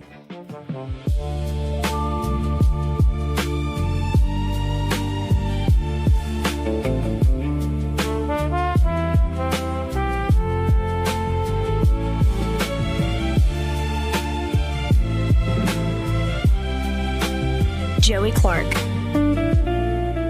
Welcome back. Let's go right to the phones. And let's talk to Joel. He's got a quick correction insight on the overtime pay for city folks. What's up? Yeah, what I was saying is all the government has got salary ranges that like police, firemen, state troopers, correctional officers. If they work overtime, they get paid overtime above that salary. Yeah, I think you're right, because like I said, the other way you can do it is you can file a class action lawsuit, reconfigure your pay rate with salary and that. But I'm not sure that applies to most administrators and office people. And now, field workers like firemen, like policemen, like aviators that are state employees, I would agree. I have a feeling, though, when they advertise these jobs, if we went and looked at the director of, what was it, the Office of what was Violence Prevention. Violence Prevention, I guarantee it says salary $170,000 or commensurable with your experience. I bet there's probably not a provision in there for that, but you're right. You're absolutely right. And that's what I meant by saying you could sue to get that entitlement. And that's what I was telling you. It seems what the city has done with that woman. Yep. Yeah, the numbers don't work out. That much overtime is a little crazy. Well, I appreciate it. Thanks, Joel. Let's go to Ray Bowles of Prattville Carpet A. Good. How about you guys? Good, Ray. It's been a good conversation this afternoon. I got to listen here and there as I bounce in and out of my car. Oh, yeah. And for everybody at church, and everybody knows Mom had surgery today. She's out. It's all good. Good. God bless. It happens. One down, one to go. And then I said, you got to run the marathon. She'll have 2 new hips. Why not? Now she'll get around really good. Uh-huh. Yeah. You're not going to have to watch her more. Yeah, exactly. Dad's in trouble. He can't run from her anymore. But hey, Ray, isn't it a blessing? You still got your mom and dad. Isn't that what a blessing every day? Every day. It really is. It is. And, Dad's going to be 80 this year. I pick at him all the time and tell him he's 83, but he's actually turning 80 in October. And I think his biggest blessing, he still can work. He has a place to come. It's amazing. He gets to work. When he gets tired or aggravated, he can get up and walk out the door. Nobody says a word to him. There you go. He's learned that right, ain't he? Yes, he has. Yes, he has. But listen, if y'all need a floor, call us at 285-8117. We got a whole bunch of good deals going on. If you need a bathroom redone, we could do that for you. Kitchen remodel, whatever it may be, call us at 285-8117. We'll come back and give you that free measurement. Again, that's 285-8117, and be sure to tell them you heard Ray Bowles on the radio with Joey and Troy. And we got to do another stories with Ron. That was great last week. Yeah, he's a good. We both. That's the beauty of being dyslexic and not being able to read. We are really good at telling stories. I loved it, and I know you got a bunch of them.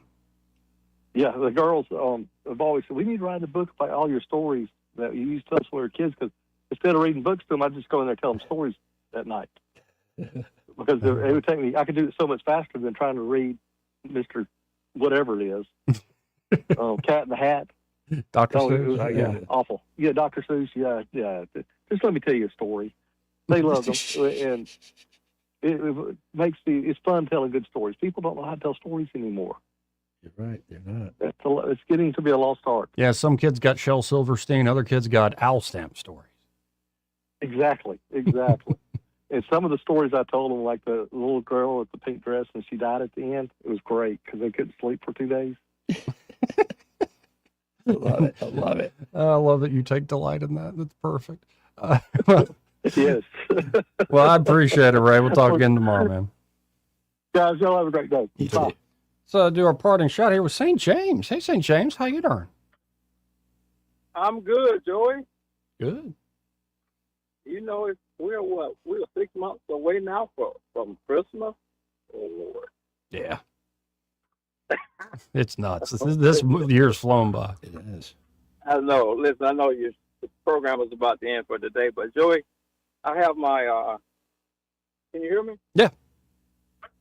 Yeah, I have my pen and paper out, Joey, for Clark. And if there's any source material you can refer me to see, prove that the 2020 election was stolen, I'd be happy to jot it down, Joey. Okay, well, I'll tell Clark to call back in and give you his citation. Please do. Please do. Well, thank you, sir. Appreciate you, St. James. Thanks, man.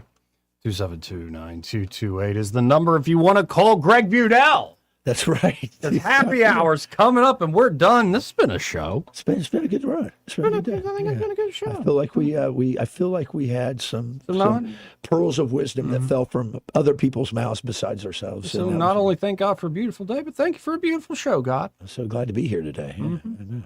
This month is not anything to do with your freaky deaky pride. This month is for about the Sacred Heart of Jesus, and he's a little sad that y'all are continuing to. And today is today? The feast of Saint Justus the Martyr, or Justin Martyr. Justin Martyr, and he was great apologist in the early church. Yeah, against the Romans, refuted the Romans, them. The Greek thinkers, and he said, "Yeah, I love it when he said they offered him every chance to get off the hook. Nope, we're standing our ground." So anyway, y'all stay tuned. Happy hour's next. From the Riverside Chevrolet Master Control Center, this is WACV Cusana, News Talk 93.1 FM. When it's Chevy, it's Riverside. With that direct news, I'm John Scott. The United States has bombed radar and drone sites in Iran. That's after Tehran shot down an American drone over the weekend. Iran then said it targeted American soldiers in Kuwait with missiles, which the U.S. says it shot down. Meanwhile, Iran maintaining its chokehold on the Strait of Hormuz.